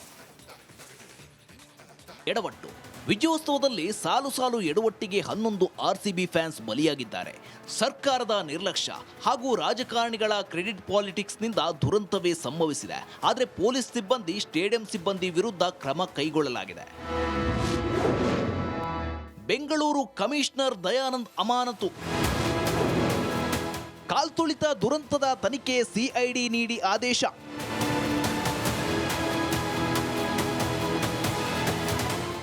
RCB KSCA ಈವೆಂಟ್ ಮ್ಯಾನೇಜ್ಮೆಂಟ್ ವಿರುದ್ಧ FIR ದಾಖಲಾಗಿದೆ. ಯಾವ ರಾಜಕಾರಣಿಗಳ ವಿರುದ್ಧ ಕ್ರಮ ಕೈಗೊಳ್ಳದೆ ಬೆಂಗಳೂರು ಪೊಲೀಸ್ ಆಯುಕ್ತ ದಯಾನಂದ್ ಅಮಾನತು CM ಆದೇಶ ನೀಡಿದ್ದಾರೆ. ಅಷ್ಟೇ ಅಲ್ಲದೆ ಪೊಲೀಸರು, ಸ್ಟೇಡಿಯಂ ಸಿಬ್ಬಂದಿ ವಿರುದ್ಧ ಕ್ರಮ ಕೈಗೊಳ್ಳಲಾಗಿದೆ. ಯಾರ್ಯಾರಿಗೆ ತಲೆದಂಡ? ಬೆಂಗಳೂರು ನಗರ ಪೊಲೀಸ್ ಆಯುಕ್ತ B ದಯಾನಂದ್ ಅಮಾನತು ಮಾಡಲಾಗಿದೆ. ಅಷ್ಟೇ ಅಲ್ಲದೆ ಅಡಿಷನಲ್ ಕಮಿಷನರ್ ವಿಕಾಸ್ ಕುಮಾರ್, ಕೇಂದ್ರ ವಿಭಾಗದ DCP ಶೇಖರ್, ಕಬ್ಬನ್ ಪಾರ್ಕ್ ಠಾಣೆ inspector Girish, Cubbon park ACP Balakrishna ಅಮಾನತು ಮಾಡಿ ಆದೇಶ ನೀಡಲಾಗಿದೆ. ನೂತನ ಕಮಿಷನರ್ ಆಗಿ ಸೀಮಂತ್ ಅಧಿಕಾರ ಸ್ವೀಕಾರ. ನೂತನ ಕಮಿಷನರ್ ಆಗಿ ಸೀಮಂತ್ ಕುಮಾರ್ ಸಿಂಗ್ ಅಧಿಕಾರ ಸ್ವೀಕರಿಸಿದ್ದಾರೆ. ದಯಾನಂದ್ರನ್ನ ಸರ್ಕಾರ ಸಸ್ಪೆಂಡ್ ಮಾಡಿದ ಬೆನ್ನಲ್ಲೇ ನೂತನ ಕಮಿಷನರ್ ಆಗಿ ಸೀಮಂತ್ ಕುಮಾರ್ ಅಧಿಕಾರ ಸ್ವೀಕರಿಸಿದ್ದಾರೆ. ಒಟ್ನಲ್ಲಿ ಪೊಲೀಸ್ ಅಧಿಕಾರಿಗಳನ್ನ ತಲೆದಂಡ ಮಾಡಿ ರಾಜಕಾರಣಿಗಳು ಸೇಫ್ ಆಗಿದ್ದಾರೆ. News bureau, Republic Kannada.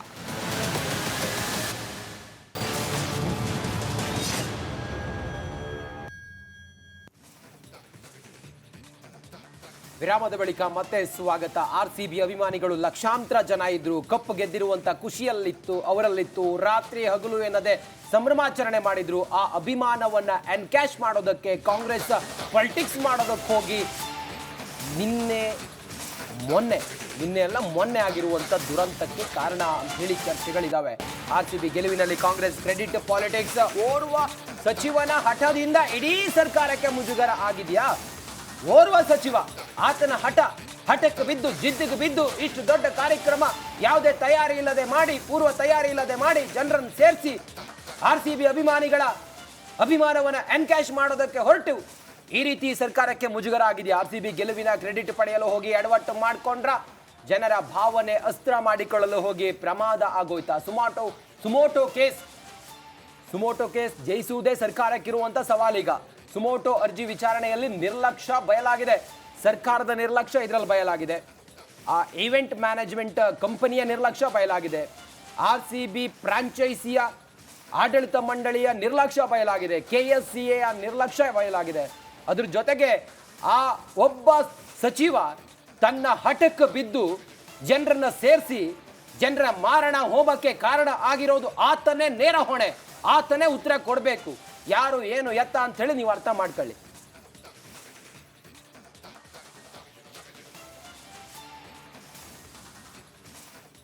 ಗುಬ್ಬಿ ಮೇಲೆ ಬ್ರಹ್ಮಾಸ್ತ್ರ ಅನ್ನೋ ಹಾಗೆ ಸರ್ಕಾರ ವರ್ತಿಸ್ತಾ ಇದೆ. ಕಾಲ್ತುಳಿತದ ಕೇಸ್ನಲ್ಲಿ ಸರ್ಕಾರದ ಕ್ರಮಗಳು ಕೂಡ ಥೇಟ್ ಹಂಗೆ ಇದ್ದಾವೆ. ಯಾಕೆ ಹಿಂಗೆ ಹೇಳ್ತಾ ಇದ್ದೀವಿ ನೋಡಿ.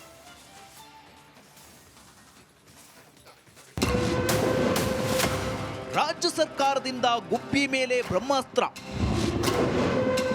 11 ಜನರ ಸಾವಿಗೆ ಪೊಲೀಸರ ತಲೆದಂಡ ಸಾಕ. ಒಂದು ಫಂಕ್ಷನ್ ಅರೇಂಜ್ ಮಾಡಿದ್ಮೇಲೆ ಈ ಸರ್ಕಾರದವ್ರಿಗೆ ನಮ್ಮಂತ ಬಡ ಮಕ್ಳು, ನಮ್ಮಂತ ಒಂದೊಂದು ಮಕ್ಳು ಇದ್ದರನ್ನ ಪ್ರಾಣ ತೆಗೆಯೋದೇ ಇವ್ರ ಕೆಲಸ ಆಗೋಯ್ತಲ್ಲ. ಸರ್ಕಾರ ಈಗ ಹೇಳ್ತಾರೆ ಮುಖ್ಯಮಂತ್ರಿಯಾಗಿ ಕೆಲಸ ಮಾಡ್ತಾರೆ, ರಾಜೀನಾಮೆ ಕೊಟ್ಟರೆ ಎಷ್ಟ ಒಳ್ಳೆ. ಇಂಥ ದುರಂತಗಳನ್ನು ಅವಾಯ್ಡ್ ಮಾಡಿಲ್ಲ ಅಂದರೆ ಯಾಕೆ ಸರ್ ಅವರು? ಇದು ಬೇರೆ ಏನೂ ಎಲ್ಲ ಈ ನಮ್ಮ ರಾಜ್ಯ ಸರ್ಕಾರದ ಬಹು ಬೇಜವಾಬ್ದಾರಿತನದ ಒಂದು ಪರಮಾವಧಿ ಅಂತ ಹೇಳಬೇಕು. ಪ್ರತಿಪಕ್ಷಗಳ ನಾಯಕರ ಉಲ್ಲೇಖ ಇಷ್ಟೆಲ್ಲಕ್ಕೂ ಕಾರಣವಾಗಿದ್ದು ಕಾಂಗ್ರೆಸ್ ಸರ್ಕಾರ ತೆಗೆದುಕೊಂಡಿರುವ ತಲೆದಂಡದ ನಿರ್ಧಾರ.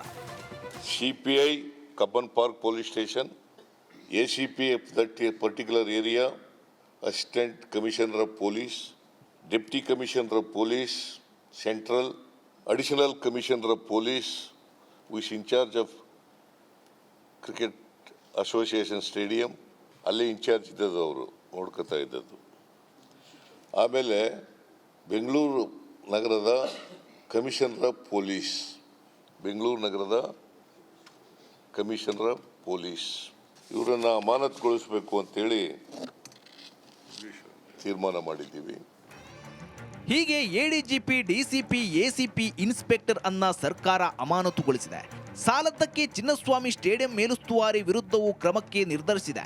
ಆದರೆ ಆರ್ಸಿಬಿ ವಿಜಯೋತ್ಸವದಲ್ಲಿ ಸಂಭ್ರಮಿಸಿದ ಯಾವೊಬ್ಬ ರಾಜಕೀಯ ನಾಯಕರ ಮೇಲೂ ಕ್ರಮ ಕೈಗೊಂಡಿಲ್ಲ. ಆಡಳಿತ ವೈಫಲ್ಯದಲ್ಲಿ ಯಾವ ನಾಯಕರದ್ದು ಪಾಲಿಲ್ವಾ? ಈ ದುರಂತದ ಹೊಣೆಯನ್ನ ಯಾವ ನಾಯಕರು ಹೊರೋದಿಲ್ವಾ ಎಂಬ ಪ್ರಶ್ನೆಗೆ ಸಿಎಂ ಸಿದ್ದರಾಮಯ್ಯ ತಮ್ಮದೇ ದಾಟಿಯಲ್ಲಿ ಉತ್ತರ ಕೊಟ್ಟಿದ್ದಾರೆ. Only after the inquiry report comes.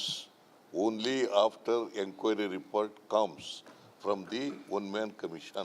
ಮುಖ್ಯಮಂತ್ರಿಗಳು ಹಾಗೆ ಮಾತನಾಡಿದ್ರೆ ಇನ್ನೊಂದೆಡೆ ಪ್ರತಿಕ್ರಿಯೆ ನೀಡುವುದಕ್ಕೂ ಡಿಸಿಎಂ ಡಿಕೆ ಶಿವಕುಮಾರ್ ನಿರಾಕರಿಸಿದ್ರು. ಈಗಾಗಲೇ ಸಿಎಂ ಸಿದ್ದರಾಮಯ್ಯ ಪ್ರತಿಕ್ರಿಯೆ ನೀಡಿದ್ದಾರೆ. ನಾನು ಯಾವುದೇ ಪ್ರತಿಕ್ರಿಯೆ ನೀಡೋದಿಲ್ಲ ಅಂದ್ರು. I don't want to comment on anything. We have discussed in detail. Honorable Chief Minister has explained to you everything. Whatever we have got the notes, whatever we got the information, Honorable CM has explained to you. I don't want to explain more. Let the law will take its own course. ಒಟ್ನಲ್ಲಿ ಕೋತಿ ತಾನು ಮೊಸರು ತಿಂದು ಮೇಕೆ ಮೂತಿಗೆ ಒರೆಸಿದ ಹಾಗೆ ನಡೆದುಕೊಳ್ತಿವೆ. ಪೊಲೀಸರ ಮೇಲೆ ಕ್ರಮ ತೆಗೆದುಕೊಂಡ ಸರ್ಕಾರ ತನ್ನ ಆಡಳಿತ ವೈಫಲ್ಯದ ಪ್ರಶ್ನೆ ಬಂದಾಗ ಮಾತ್ರ ಜಾರಿಕೊಳ್ಳೋ ಯತ್ನದಲ್ಲಿದೆ. Bureau report, Republic Kannada. ಗುಪ್ತಚರ ಇಲಾಖೆ ವೈಫಲ್ಯ ವಿರುದ್ಧ ಸಿಡಿದ ಸಚಿವರು ಸಿಎಂ ಸಿದ್ದರಾಮಯ್ಯ ಮುಂದೆ ಸಹೋದ್ಯೋಗಿಗಳ ಕಿಡಿ. ಇಂಟೆಲಿಜೆನ್ಸ್ ವರದಿ ಸಿಎಂಗೆ ತಲುಪಿತ್ತ ಇಲ್ವಾ? ಲಕ್ಷಾಂತರ ಫ್ಯಾನ್ಸ್ ಆಗಮನದ ಬಗ್ಗೆ ಮಾಹಿತಿನೇ ಇರಲಿಲ್ವಾ? ಹಾಗಾದ್ರೆ ಕಾಮನ್ ಸೆನ್ಸಿನ ವಿಚಾರ ಇಂಟೆಲಿಜೆನ್ಸ್ ಮುಖಾಂತರನೇ ಗೊತ್ತಾಗ್ಬೇಕಾ? ಜನರಿಗೆ ಇರುವಂಥ ಮಾಹಿತಿ ಗುಪ್ತಚರ ಇಲಾಖೆಗೆ ಮಾಹಿತಿ ಇರಲಿಲ್ವಾ? ಮ್ಯಾಚ್ ಗೆದ್ದ ರಾತ್ರಿಯೇ ಅಷ್ಟು ದೊಡ್ಡ ಸಂಭ್ರಮಾಚರಣೆ, ಲಕ್ಷಾಂತರ ಜನಗಳು ಸಂಭ್ರಮಾಚರಣೆ ಮಾಡ್ತಾ ಇದ್ರು. ಇಷ್ಟೆಲ್ಲ ಘಟನೆಗಳು ನಡೆದ್ರೂ ಕೂಡ ಗುಪ್ತಚರ ಇಲಾಖೆ ಅಷ್ಟೊಂದು ಸೈಲೆಂಟ್ ಆಗಿತ್ತ? ಸಚಿವ ಸಂಪುಟ ಸಭೆಯಲ್ಲಿ ಸಚಿವರುಗಳು ಸಾಲು ಸಾಲು ಪ್ರಶ್ನೆ ಮಾಡ್ತಿದ್ದಾರೆ.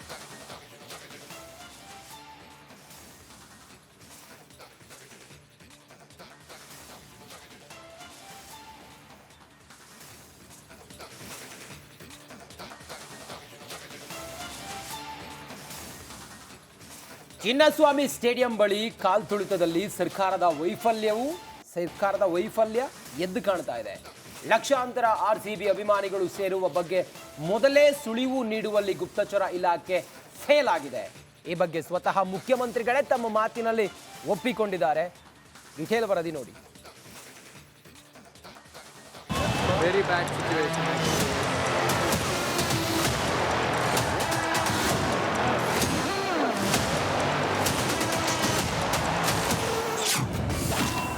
ಕರ್ನಾಟಕದಲ್ಲಿ ಗುಪ್ತಚರ ಇಲಾಖೆ ವೈಫಲ್ಯ,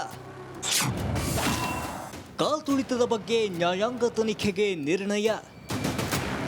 ಚಿನ್ನಸ್ವಾಮಿ ಸ್ಟೇಡಿಯಂ ಕಾಲ್ತುಳಿತ ನಡೆದ ಇದೇ ಜಾಗದಲ್ಲಿ ಲಕ್ಷಾಂತರ ಆರ್ಸಿಬಿ ಫ್ಯಾನ್ಸ್ ಸೇರ್ತಾರೆ ಅನ್ನೋ ಮಾಹಿತಿ ಮೊದಲೇ ಇತ್ತು. ಈ ಬಗ್ಗೆ ಎಚ್ಚರಿಕೆ ನೀಡಬೇಕಾದ ರಾಜ್ಯ ಗುಪ್ತಚರ ಇಲಾಖೆ ವೈಫಲ್ಯ ಸ್ಪಷ್ಟವಾಗಿ ಗೋಚರಿಸುತ್ತಿದೆ. ಸ್ವತಃ ಮುಖ್ಯಮಂತ್ರಿ ಸಿದ್ದರಾಮಯ್ಯನವರೇ ಅದನ್ನ ಒಪ್ಪಿಕೊಂಡಿದ್ದಾರೆ. ಇಂಟೆಲಿಜೆನ್ಸ್ ಫೇಲ್ಯೂರ್ ಆಗಿದೆ, but you not yet taken decision. ಅದನ್ನು ಕೂಡ ಚರ್ಚೆ ಮಾಡಿದ್ದೀವಿ. ಬೆಂಗಳೂರಿನಲ್ಲಿ ಸಚಿವ ಸಂಪುಟ ಸಭೆ ನಡೆಸಿದ ಮುಖ್ಯಮಂತ್ರಿ ಸಿದ್ದರಾಮಯ್ಯ ಕಾಲ್ತುಳಿತದ ಬಗ್ಗೆ ಚರ್ಚೆ ನಡೆಸಿದ್ರು. ಹೈಕೋರ್ಟ್ ಮಾಜಿ ನ್ಯಾಯಾಧೀಶ ಮೈಕಲ್ ಡಿ ಕುನ್ಹಾ ನೇತೃತ್ವದಲ್ಲಿ ನ್ಯಾಯಾಂಗ ತನಿಖೆ ನಡೆಸಲಾಗುತ್ತೆ. ಏಕಸದಸ್ಯ ಆಯೋಗವು ಪ್ರಕರಣದ ತನಿಖೆ ನಡೆಸುತ್ತೆ ಎಂದು ಮಾಹಿತಿ ನೀಡಿದ್ರು. ನಮ್ಮ ಹೈಕೋರ್ಟ್ನ ಮಾಜಿ ನ್ಯಾಯಾಧೀಶರಾದಂಥ, ನಿವೃತ್ತ ನ್ಯಾಯಾಧೀಶರಾದಂಥ Michael Cunha, justice Michael Cunha ಅವರ ನೇತೃತ್ವದಲ್ಲಿ ಒನ್ ಮ್ಯಾನ್ ಕಮಿಷನ್ ಅನ್ನು ಅಪಾಯಿಂಟ್ ಮಾಡಿದ್ದೀವಿ. ಇನ್ನೊಂದೆಡೆ 11 ಜನರನ್ನ ಬಲಿ ಪಡೆದ ಕಾಲ್ತುಳಿತ ಪ್ರಕರಣದ ಬಗ್ಗೆ ಸಿಐಡಿ ತನಿಖೆ ನಡೆಸಲಾಗುತ್ತೆ. ಕಬ್ಬನ್ ಪಾರ್ಕ್ ಠಾಣೆಯಿಂದ ಸಿಐಡಿಗೆ ಈ ಕೇಸನ್ನು ಹಸ್ತಾಂತರಿಸಲಾಗುತ್ತದೆ ಎಂದು ಸಿಎಂ ತಿಳಿಸಿದ್ರು. ಇದನ್ನ ತನಿಖೆಯನ್ನು ಸಿಐಡಿಗೆ ವಹಿಸಿದ್ದೀವಿ. FIR ಇದೆಯಲ್ಲಪ್ಪ, 2 FIRಗಳು ಹಾಕಿದ್ದೀವಲ್ಲ, ಈ FIRನ್ನು ಈಗ ಪೊಲೀಸ್ನವರು ತನಿಖೆ ಮಾಡ್ತಾಯಿದ್ರು. ಅದನ್ನು ಸಿಐಡಿಗೆ ವಹಿಸಿದ್ದೇವೆ. ಸದ್ಯ ಪೊಲೀಸರು ಹಾಗೂ ಚಿನ್ನಸ್ವಾಮಿ ಸ್ಟೇಡಿಯಂ ಮೇಲುಸ್ತುವಾರಿ ಮೇಲಷ್ಟೇ ಸರ್ಕಾರ ಕ್ರಮ ತೆಗೆದುಕೊಂಡಿದೆ. ಸರ್ಕಾರದ ಆಡಳಿತ ಮತ್ತು ರಾಜಕಾರಣಿಗಳ ತಪ್ಪಿಲ್ವಾ ಅನ್ನೋ ಪ್ರಶ್ನೆಗೆ ನ್ಯಾಯಾಂಗ ತನಿಖಾ ವರದಿ ಬಂದ ಮೇಲಷ್ಟೇ ಕ್ರಮ ಅನ್ನೋ ರಾಗ ಹಾಡ್ತಿದ್ದಾರೆ. Bureau report, Republic Kannada. ನೋಡಿ, ಕರ್ನಾಟಕ ರಾಜ್ಯದ ಪೊಲೀಸ್ ಇಲಾಖೆ ಇತಿಹಾಸದಲ್ಲಿ ಇದೇ ಮೊದಲ ಬಾರಿಗೆ ಒಬ್ಬರು ಕಮಿಷನರ್ ಅನ್ನ ಅಮಾನತು ಮಾಡಿರೋದು ಇದೇ ಮೊದಲು. 3 ಜನ IPS ಅಧಿಕಾರಿಗಳನ್ನು ಅಮಾನತು ಮಾಡಿದ್ದೀರಿ, ಒಬ್ಬರು ಇನ್ಸ್ಪೆಕ್ಟರ್ನ ಅಮಾನತು ಮಾಡಿದ್ದೀರಿ. ನೀವು ಮಾಡಿರುವಂಥ ಎಡವಟ್ಟಿಗೆ ಇವತ್ತು ಹಿರಿಯ ಪೊಲೀಸ್ ಅಧಿಕಾರಿಗಳನ್ನ ಅಮಾನತು ಮಾಡಿದ್ದೀರಿ. ಜನ ಕೇಳ್ತಾ ಇದ್ದಾರೆ, ಇವತ್ತು ನಿಮ್ಮ ತಪ್ಪಿದೆ ಅಂತೇಳಿ ಹೇಳ್ತಾ ಇದ್ದಾರೆ. ನಿಮ್ಮ ಅಜಾಗರೂಕತೆ ಇದೆ ಇದರಲ್ಲಿ, ನೀವು ಯಾವುದೇ ಮುಂಜಾಗ್ರತೆ ಕ್ರಮ ಕೈಗೊಳ್ಳಿರಲಿಲ್ಲ ಅನ್ನೋದನ್ನ ಹೇಳ್ತಾ ಇದ್ದಾರೆ ಅಲ್ವಾ ಮೇಡಮ್? ಎಸ್, ಇವರ ಎಡವಟ್ಟು ಯಾರದ ಮೇಲೆ ಗೂಬೆ ಕೂರ್ಸೋದು. ಜನ ನೋಡ್ತಾರೆ ಸತ್ಯ ಯಾವುದು ಅಥವಾ ಏನಾಗ್ತಿದೆ, ಯಾರ ತಪ್ಪು ಅಂತೇಳಿ ಜನ ನೋಡ್ತಾ ಇದ್ದಾರೆ. ಇವತ್ತು ಸುಮ್ಮನೆ ಕೂತಿಲ್ಲ ಅವರು. ಇವ್ರೇನೇ ಮಾಡ್ಲಿ, ಏನಂತೀರಿ? ನಿಜ ನೋಡಿ, ಹಂಗಿದೆ ಪರಿಸ್ಥಿತಿ. ನೋಡಿ, ಒಟ್ಟಾರೆ ನಾವು ನೋಡ್ತಾ ಹೋದ್ರೆ ಸಂಕ್ಷಿಪ್ತವಾದಂಥ ತನಿಖೆ ಆಗುತ್ತೆ, ನಿಮ್ಮ ಬುಡಕ್ಕೂ ಕೂಡ ಬರುತ್ತೆ. ನೀವು ಇದರ ಹೊಣೆಗಾರರಿದ್ದೀರಿ, ನೀವು ಇದಕ್ಕೆ ಉತ್ತರದಾಯಿತ್ವರಾಗಿದ್ದೀರಿ. ಆ ಕಾರಣದಿಂದ 11 ಜನರ ಏನು ಮಾರಣ ಹೋಮ ಆಗಿದೆ, ನೀವು ಇದಕ್ಕೆ ಬೆಲೆ ತೆರಲೇಬೇಕು. ಆ ತಾಯಂದಿರ ಶಾಪ ನಿಮ್ಮನ್ನು ತಟ್ಟದೇ ಬಿಡೋದಿಲ್ಲ. ಆ ಅಣ್ಣ ತಮ್ಮ ತಂಗಿ ಕಳ್ಕೊಂಡಂಥ ಅವರ ಮನೆಯವರು ಹಿಡಿಶಾಪ ನಿಮ್ಮನ್ನು ತಟ್ಟದೇ ಬಿಡೋದಿಲ್ಲ. ಸದ್ಯಕ್ಕೆ ಈಗ ತನಿಖೆ ಆಗ್ತಾ ಇದೆ. ಮತ್ತೊಂದು ಕಡೆಯಲ್ಲಿ ಕೆಲ ಹಿರಿಯ ಅಧಿಕಾರಿಗಳ ಅಮಾನತಾಗಿದೆ, ಕೆಲವು ಸಿಬ್ಬಂದಿಗಳನ್ನು ಬಂಧನ ಮಾಡಿದ್ದೀರಿ, ಕೆಲವು ಹಿರಿಯ ಸಿಬ್ಬಂದಿಗಳು ಕಣ್ತಪ್ಪಿಕೊಂಡಿದ್ದಾರೆ, ವಿದೇಶಕ್ಕೆಲ್ಲ ಹೋಗಿದ್ದಾರೆ ಅನ್ನೋದ್ರ ಬಗ್ಗೆಯೂ ಕೂಡ ಮಾಹಿತಿ ಇದೆ. ಏನಾಗುತ್ತೆ, ಒಟ್ಟಾರೆ ನ್ಯಾಯ ಸಿಗಬೇಕು. ಆ 11 ಜನರ ಸಾವಿಗನ್ನೋದು ನಮ್ಮ ಆಕ್ರೋಶ, ಆಗ್ರಹ ಎಲ್ಲವೂ. ಹೆಚ್ಚಿನ ಮಾಹಿತಿಯೊಂದಿಗೆ ನಮ್ಮ ಪ್ರತಿನಿಧಿ ಬಸವರಾಜ್ ಈಗ ನೇರ ಸಂಪರ್ಕದಲ್ಲಿದ್ದಾರೆ. ಬಸವರಾಜು, ಸದ್ಯಕ್ಕೆ ಆ ಬಡಪಾಯಿ ಸಿಬ್ಬಂದಿಗಳು ಕೆಲವರಿದ್ದಾರೆ, ಕೆಳ ಹಂತದ ಕೆಲವು ಸಿಬ್ಬಂದಿಗಳನ್ನು ಅರೆಸ್ಟ್ ಮಾಡಿದ್ದಾರೆ, ಕೆಲವರನ್ನ ಈಗ ಹಿರಿಯ ಅಧಿಕಾರಿಗಳನ್ನು ಅಮಾನತು ಮಾಡಿದ್ದಾರೆ.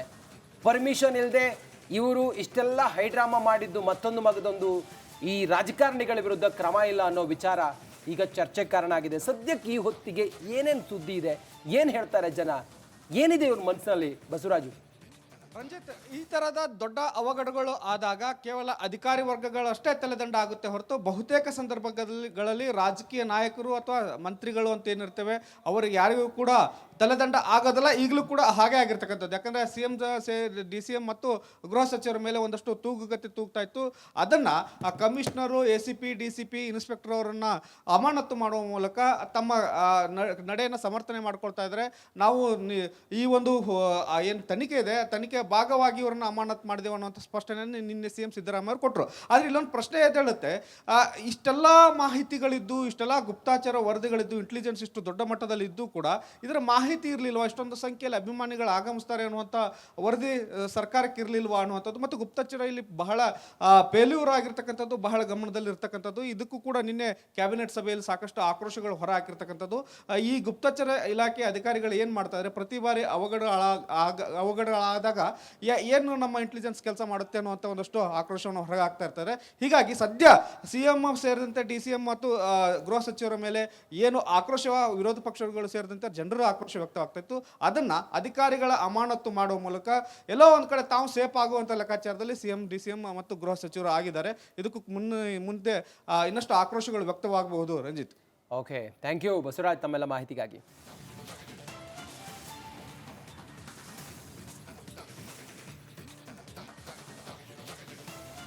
ನೋಡಿ, ಕೆಲ ಅಧಿಕಾರಿಗಳ ಅಮಾನತಾಗಿದೆ, ಕೆಲವು ಸಿಬ್ಬಂದಿಗಳ ಬಂಧನ ಆಗಿದೆ. ಆದರೆ ಅಲ್ಲಿದ್ದಂಥ DK ಶಿವಕುಮಾರು, ಸಿದ್ದರಾಮಯ್ಯನವರು, ಇವರ ಕೆಲವು ಕ್ಯಾಬಿನೆಟ್ನ ಸದಸ್ಯರು ಇವರೆಲ್ಲರೂ ಕೂಡ ಆರಾಮಾಗಿದ್ದಾರೆ. ತಮ್ಮ ತಪ್ಪು ಮುಚ್ಚಿ ಹಾಕಿಕೊಳ್ಳಿಕ್ಕೆ ಅಧಿಕಾರಿಗಳ ಮೇಲೆ ಇವತ್ತು ಹೇಳ್ತಾ ಇದ್ದಾರೆ. ಅಧಿಕಾರಿಗಳು ಹೇಳಿದ್ರು ಯಾವುದೇ ಕಾರಣಕ್ಕೂ ಪರ್ಮಿಷನ್ ಕೊಡ್ಲಿಕ್ಕೆ ಆಗೋದಿಲ್ಲ, ಕಂಟ್ರೋಲ್ ಮಾಡ್ಲಿಕ್ಕೆ ಆಗೋದಿಲ್ಲ, ಜನ ಅಷ್ಟಿದ್ದಾರೆ ಅಂತೇಳಿ ಎಲ್ಲ ಹೇಳ್ತಾ ಇದ್ರು. ಅದೆಲ್ಲದರ ಹೊರತಾಗಿಯೂ ಕೂಡ ನೀವು ಒಂದು ನೆಪ ಮಾತ್ರಕ್ಕೆ ಇವರನ್ನ ಅಮಾನತು ಮಾಡಿದ್ದೀರಿ. 10 ಲಕ್ಷ ರೂಪಾಯಿ ಪರಿಹಾರ ಘೋಷಣೆ ಮಾಡಿದ್ದೀರಿ. ಹೋದ ಜೀವ ಬರುತ್ತಾ? ನೀವೇ ಉತ್ತರ ಕೊಡ್ಬೇಕು, ಇದಕ್ಕೆ ನೀವೇ ಹೊಣೆಗಾರರು. ಇದಕ್ಕೆ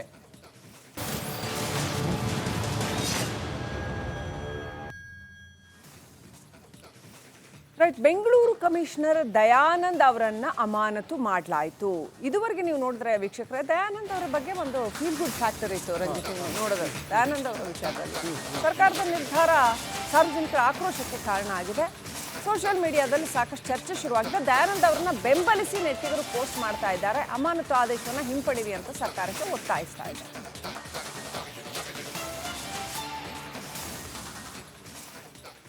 I stand with B Dayanand ಅನ್ನುವಂಥ ಪೋಸ್ಟ್ಗಳು ಸಾಕಷ್ಟು ವೈರಲ್ ಆಗ್ತಾ ಇದೆ. ಈ ವೇಳೆ ದಯಾನಂದ್ ಅವರ ಕಾರ್ಯವೈಖರಿಗೆ ಮೆಚ್ಚುಗೆ ವ್ಯಕ್ತವಾಗಿದೆ. ದಕ್ಷತೆ, ಸಮಯ ಪ್ರಜ್ಞೆ ಮತ್ತು ಮೆಚ್ಚುಗೆ. ಅವ್ರು ಪರ್ಸನಲಿ ಕೂಡ ದಯಾನಂದ್ ಅವರು ಪ್ರತಿಯೊಂದಕ್ಕೂ ಕೂಡ ರೆಸ್ಪಾಂಡ್ ಮಾಡುವಂಥ, ಇಮಿಡಿಯೇಟ್ ಆಗಿ ಗಮನಕ್ಕೆ ತಗೊಂಡು ರೆಸ್ಪಾಂಡ್ ಮಾಡುವಂಥ ವ್ಯಕ್ತಿ. ಸೊ ವ್ಯಾಪಕ ಪ್ರೋತ್ಸಾಹ, ಮೆಚ್ಚುಗೆ ಸೋಷಿಯಲ್ ಮೀಡಿಯಾದಲ್ಲಿ. ನೆಟ್ಟಿಗರು ಒತ್ತಾಯ ಪಡಿಸ್ತಾ ಇದ್ದಾರೆ ಐ ಸ್ಟ್ಯಾಂಡ್ ವಿತ್ ದಯಾನಂದ್ ಅಂತ. ಸುಮ್ಮನೆ ನೀವು ದಯಾನಂದ್ ಅವ್ರನ್ನ ಗುರಿ ಮಾಡ್ತಾ ಇದ್ದೀರಿ ಅನ್ನೋ ಒಂದು ಅಭಿಪ್ರಾಯ ಕೇಳಿಬರ್ತದೆ. ಇಲ್ಲಿವರೆಗೂ ಯಾವುದೇ ಕಮಿಷನರ್ನು ಕೂಡ ಅಮಾನತ್ ಮಾಡಿರಲಿಲ್ಲ, ಎಲ್ಲವೂ ಕೂಡ.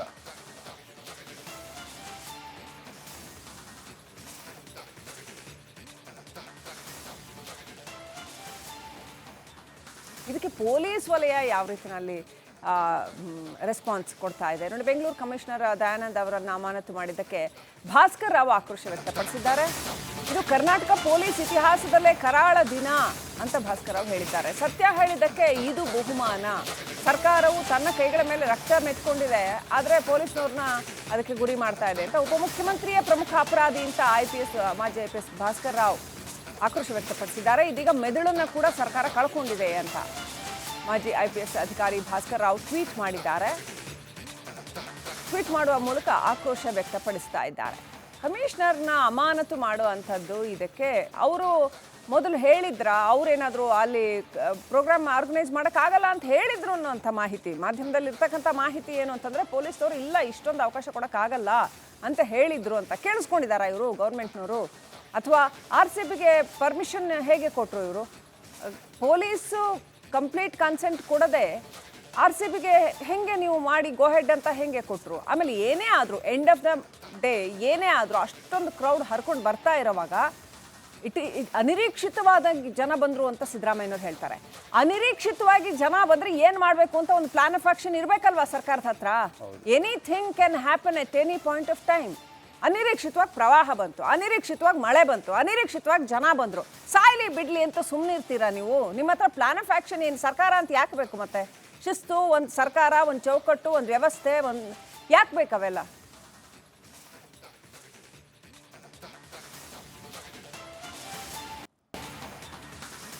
RCB ಸೆಲೆಬ್ರೇಷನ್ ವೇಳೆ 11 ಅಭಿಮಾನಿಗಳ ಸಾವಿಗೆ ಕಾರಣ ಯಾರಾಗಾದ್ರೆ?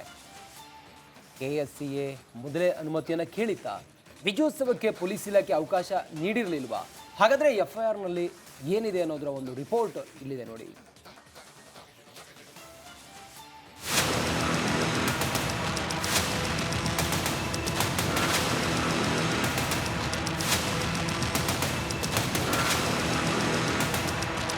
ಕಾಂಗ್ರೆಸ್ ಸರ್ಕಾರದ ಸಾಲು ಸಾಲು ಎಡವಟ್ಟಿಗೆ ಯುವಕ ಯುವತಿಯರು ಉಸಿರು ಚೆಲ್ಲಿದ್ದಾರೆ. ವರ್ಷಗಟ್ಟಲೆ ಇರಬೇಕಾಗಿದ್ದ 18 ವರ್ಷದ ಸಂಭ್ರಮ 10 ನಿಮಿಷದಲ್ಲಿ ಕಮರಿ ಹೋಗಿದೆ. ಈ ಬೆನ್ನಲ್ಲೇ FIRನಲ್ಲಿ ಸ್ಫೋಟಕ ಅಂಶ ಬಯಲಾಗಿದೆ. ಅನುಮತಿ ಇಲ್ಲದಿದ್ದರೂ ಫ್ಯಾನ್ಸ್ಗೆ ಆಹ್ವಾನ.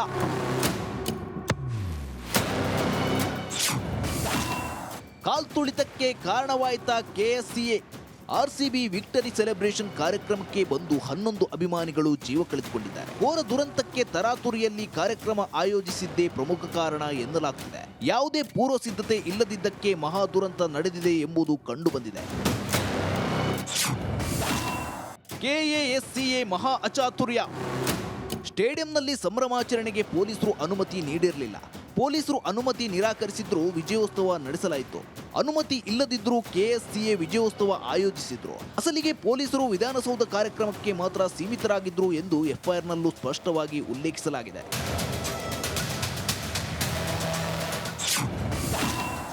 FIRನಲ್ಲಿದೆ ಸ್ಫೋಟಕ ಮಾಹಿತಿ. KSCA CEE ಶುಭೇಂದ್ ಘೋಷ್ ಪೊಲೀಸ್ ಅನುಮತಿ ಕೋರಿದ್ರು. ಆದರೆ ಕಾರ್ಯಕ್ರಮ ನಡೆಸದಂತೆ ಪೊಲೀಸ್ ಇಲಾಖೆ ಸೂಚನೆ ನೀಡಿತ್ತು. ಗೃಹ ಇಲಾಖೆ ಹಾಗೂ RCBಗೆ ಪೊಲೀಸರು ಸೂಚನೆ ನೀಡಿದ್ದಾರೆ. ಫೈನಲ್ ಪಂದ್ಯದ ನಂತರ ರಾತ್ರಿಯಿಂದ ಬೆಳಗಿನ ಜಾವದವರೆಗೂ ಪೊಲೀಸ್ ಸಿಬ್ಬಂದಿ ಕರ್ತವ್ಯ ನಿರ್ವಹಿಸಿದ್ರು. 18 ವರ್ಷದ ಬಳಿಕ ಗೆದ್ದಿರುವ ಹಿನ್ನೆಲೆ ಕ್ರೌಡ್ ಜಾಸ್ತಿ ಇರುತ್ತೆ ಎಂದು ಪೊಲೀಸ್ ಇಲಾಖೆ ಮಾಹಿತಿ ನೀಡಿತ್ತು. ಪೊಲೀಸ್ ಎಚ್ಚರಿಕೆ ಕೊಟ್ಟ ಮೇಲೂ ಸೋಷಿಯಲ್ ಮೀಡಿಯಾದಲ್ಲಿ RCB ಕಡೆಯಿಂದ ಪೋಸ್ಟ್ ಮಾಡಲಾಗಿತ್ತು. ವಿಕ್ಟರಿ ಪೆರೇಡ್ ಮತ್ತು ಸ್ಟೇಡಿಯಂನಲ್ಲಿನ ಕಾರ್ಯಕ್ರಮದ ಬಗ್ಗೆ ಆರ್ಸಿಬಿ ಪೋಸ್ಟ್ ಮಾಡಿತ್ತು. ಪೊಲೀಸರು ಸ್ಪಷ್ಟವಾಗಿ ನಿರಾಕರಿಸಿದ್ರೂ ಕೂಡ ಕೆಎಸ್ಸಿಎ ಸಿದ್ಧತೆ ಮಾಡಿಕೊಂಡು ಫ್ರೀ ಟಿಕೆಟ್ ಅಂತ ಘೋಷಣೆ ಮಾಡಿತ್ತು. ಅನುಮತಿ ನಿರಾಕರಿಸಿದ್ರೂ ಟ್ವಿಟ್ಟರ್ನಲ್ಲಿ ಅಭಿಮಾನಿಗಳಿಗೆ ಆಹ್ವಾನ ನೀಡಲಾಯಿತು. ಆದ್ದರಿಂದ ಭಾರಿ ಸಂಖ್ಯೆಯಲ್ಲಿ ಆರ್ಸಿಬಿ ಅಭಿಮಾನಿಗಳು ಆಗಮಿಸಿದ್ರು ಎಂದು ಎಫ್ಐಆರ್ನಲ್ಲಿ ಹೇಳಲಾಗಿದೆ. ಎಫ್ಐಆರ್ನಲ್ಲಿ ಸ್ಫೋಟಕ ಸಂಗತಿ ಬಿಚ್ಚಿಟ್ಟ ಬೆನ್ನಲ್ಲೇ ಚಿನ್ನಸ್ವಾಮಿ ಸ್ಟೇಡಿಯಂನಲ್ಲಿ ಕಾಲ್ತುಳಿತ ಪ್ರಕರಣಕ್ಕೆ ಬಿಗ್ ಟ್ವಿಸ್ಟ್ ಸಿಕ್ಕಿದೆ. ಪೊಲೀಸರು ಅನುಮತಿ ನಿರಾಕರಿಸಿದ್ರೂ ವಿಜಯೋತ್ಸವಕ್ಕೆ ಸಿದ್ಧತೆ ಮಾಡಿಕೊಂಡಿರುವುದು ಬಯಲಾಗಿದೆ. ಕೆಎಸ್ಸಿಎ ನಿರ್ಲಕ್ಷ್ಯಗಳೇನು? ಆರ್ಸಿಬಿ ಗೆದ್ದ ಬೆನ್ನಲ್ಲೇ ಅತ್ಯಂತ ಧಾವಂತದಲ್ಲಿ ಕಾರ್ಯಕ್ರಮ ಆಯೋಜನೆ ಮಾಡಲಾಗಿತ್ತು. ಕಾರ್ಯಕ್ರಮಕ್ಕೆ ಯಾವುದೇ ಪೂರ್ವ ನಿಯೋಜನೆ ಇಲ್ಲದ ಕಾರಣ ಸಾಲು ಸಾಲು ಅಚಾತುರ್ಯ ನಡೆದು ಹೋಗಿದೆ. ಆರ್ಸಿಬಿ ವೆಬ್ ಮಾಹಿತಿಗೂ ಕೆಎಸ್ಸಿಎ ಮಾಹಿತಿ ನಡುವೆ ಗೊಂದಲವಾಗಿರುವುದು. ಆರ್ಸಿಬಿ ವೆಬ್ಸೈಟ್ನಲ್ಲಿ ಉಚಿತ ಟಿಕೆಟ್ ನೀಡುವುದಾಗಿ ಹೇಳಿಕೆ ನೀಡಲಾಗಿತ್ತು. ಚಿನ್ನಸ್ವಾಮಿ ಬಳಿ 2 ಗೇಟ್ ಮಾತ್ರ ಓಪನ್ ಮಾಡಲಾಗಿತ್ತು. ಹೀಗಾಗಿ ಅದೇ ಗೇಟ್ನತ್ತ ಫ್ಯಾನ್ಸ್ ನುಗ್ಗಿ ಬಂದಿದ್ರು. ಕೆಎಸ್ಸಿಎ ಗೇಟ್ ನಂಬರ್ 9 ಮತ್ತು 10ರಲ್ಲಿ ಟಿಕೆಟ್ ನೀಡುವುದಾಗಿ ಹೇಳಿಕೆ ನೀಡಲಾಗಿತ್ತು. ಇದರಿಂದ ಅಭಿಮಾನಿಗಳಲ್ಲಿ ಟಿಕೆಟ್ಗಾಗಿ ಗೊಂದಲ ನಿರ್ಮಾಣವಾಗಿತ್ತು. 2 ಲಕ್ಷ ಜನರನ್ನ ಕೇವಲ 3 ಗೇಟ್ನಲ್ಲಿ ಬಿಟ್ಟಿದ್ದು ಅಚಾತುರ್ಯ ಮಾಡಲಾಗಿತ್ತು. ಎಮರ್ಜೆನ್ಸಿ ಎಕ್ಸಿಟ್ ಇಲ್ಲ, ಆಂಬ್ಯುಲೆನ್ಸ್ ವ್ಯವಸ್ಥೆ ಕೂಡ ಇರಲಿಲ್ಲ. ಒಟ್ಟಾರೆ ಸರ್ಕಾರ ಹಾಗೂ ಅಧಿಕಾರಿಗಳ ಸಾಲು ಸಾಲು ಎಡವಟ್ಟಿನಿಂದ ದುರಂತವೇ ಸಂಭವಿಸಿದೆ. ಇತ್ತ 10 ಲಕ್ಷ ಪರಿಹಾರ ಕೊಟ್ಟು ಕಾಂಗ್ರೆಸ್ ಕೈ ತೊಳೆದುಕೊಂಡ್ರೆ ಹೋದ ಜೀವ ವಾಪಸ್ ಬರುತ್ತಾ ಎಂದು ಫ್ಯಾನ್ಸ್ ಕಿಡಿಕಾರುತ್ತಿದ್ದಾರೆ. News bureau, Republic Kannada. ಇದರ ಕೆಂಪು ಬಣ್ಣ ಅದ್ಭುತ, ಖಾರ ಕಡಿಮೆ ಆದರೂ ರುಚಿಕರ. MDH ಕಾಶ್ಮೀರಿ.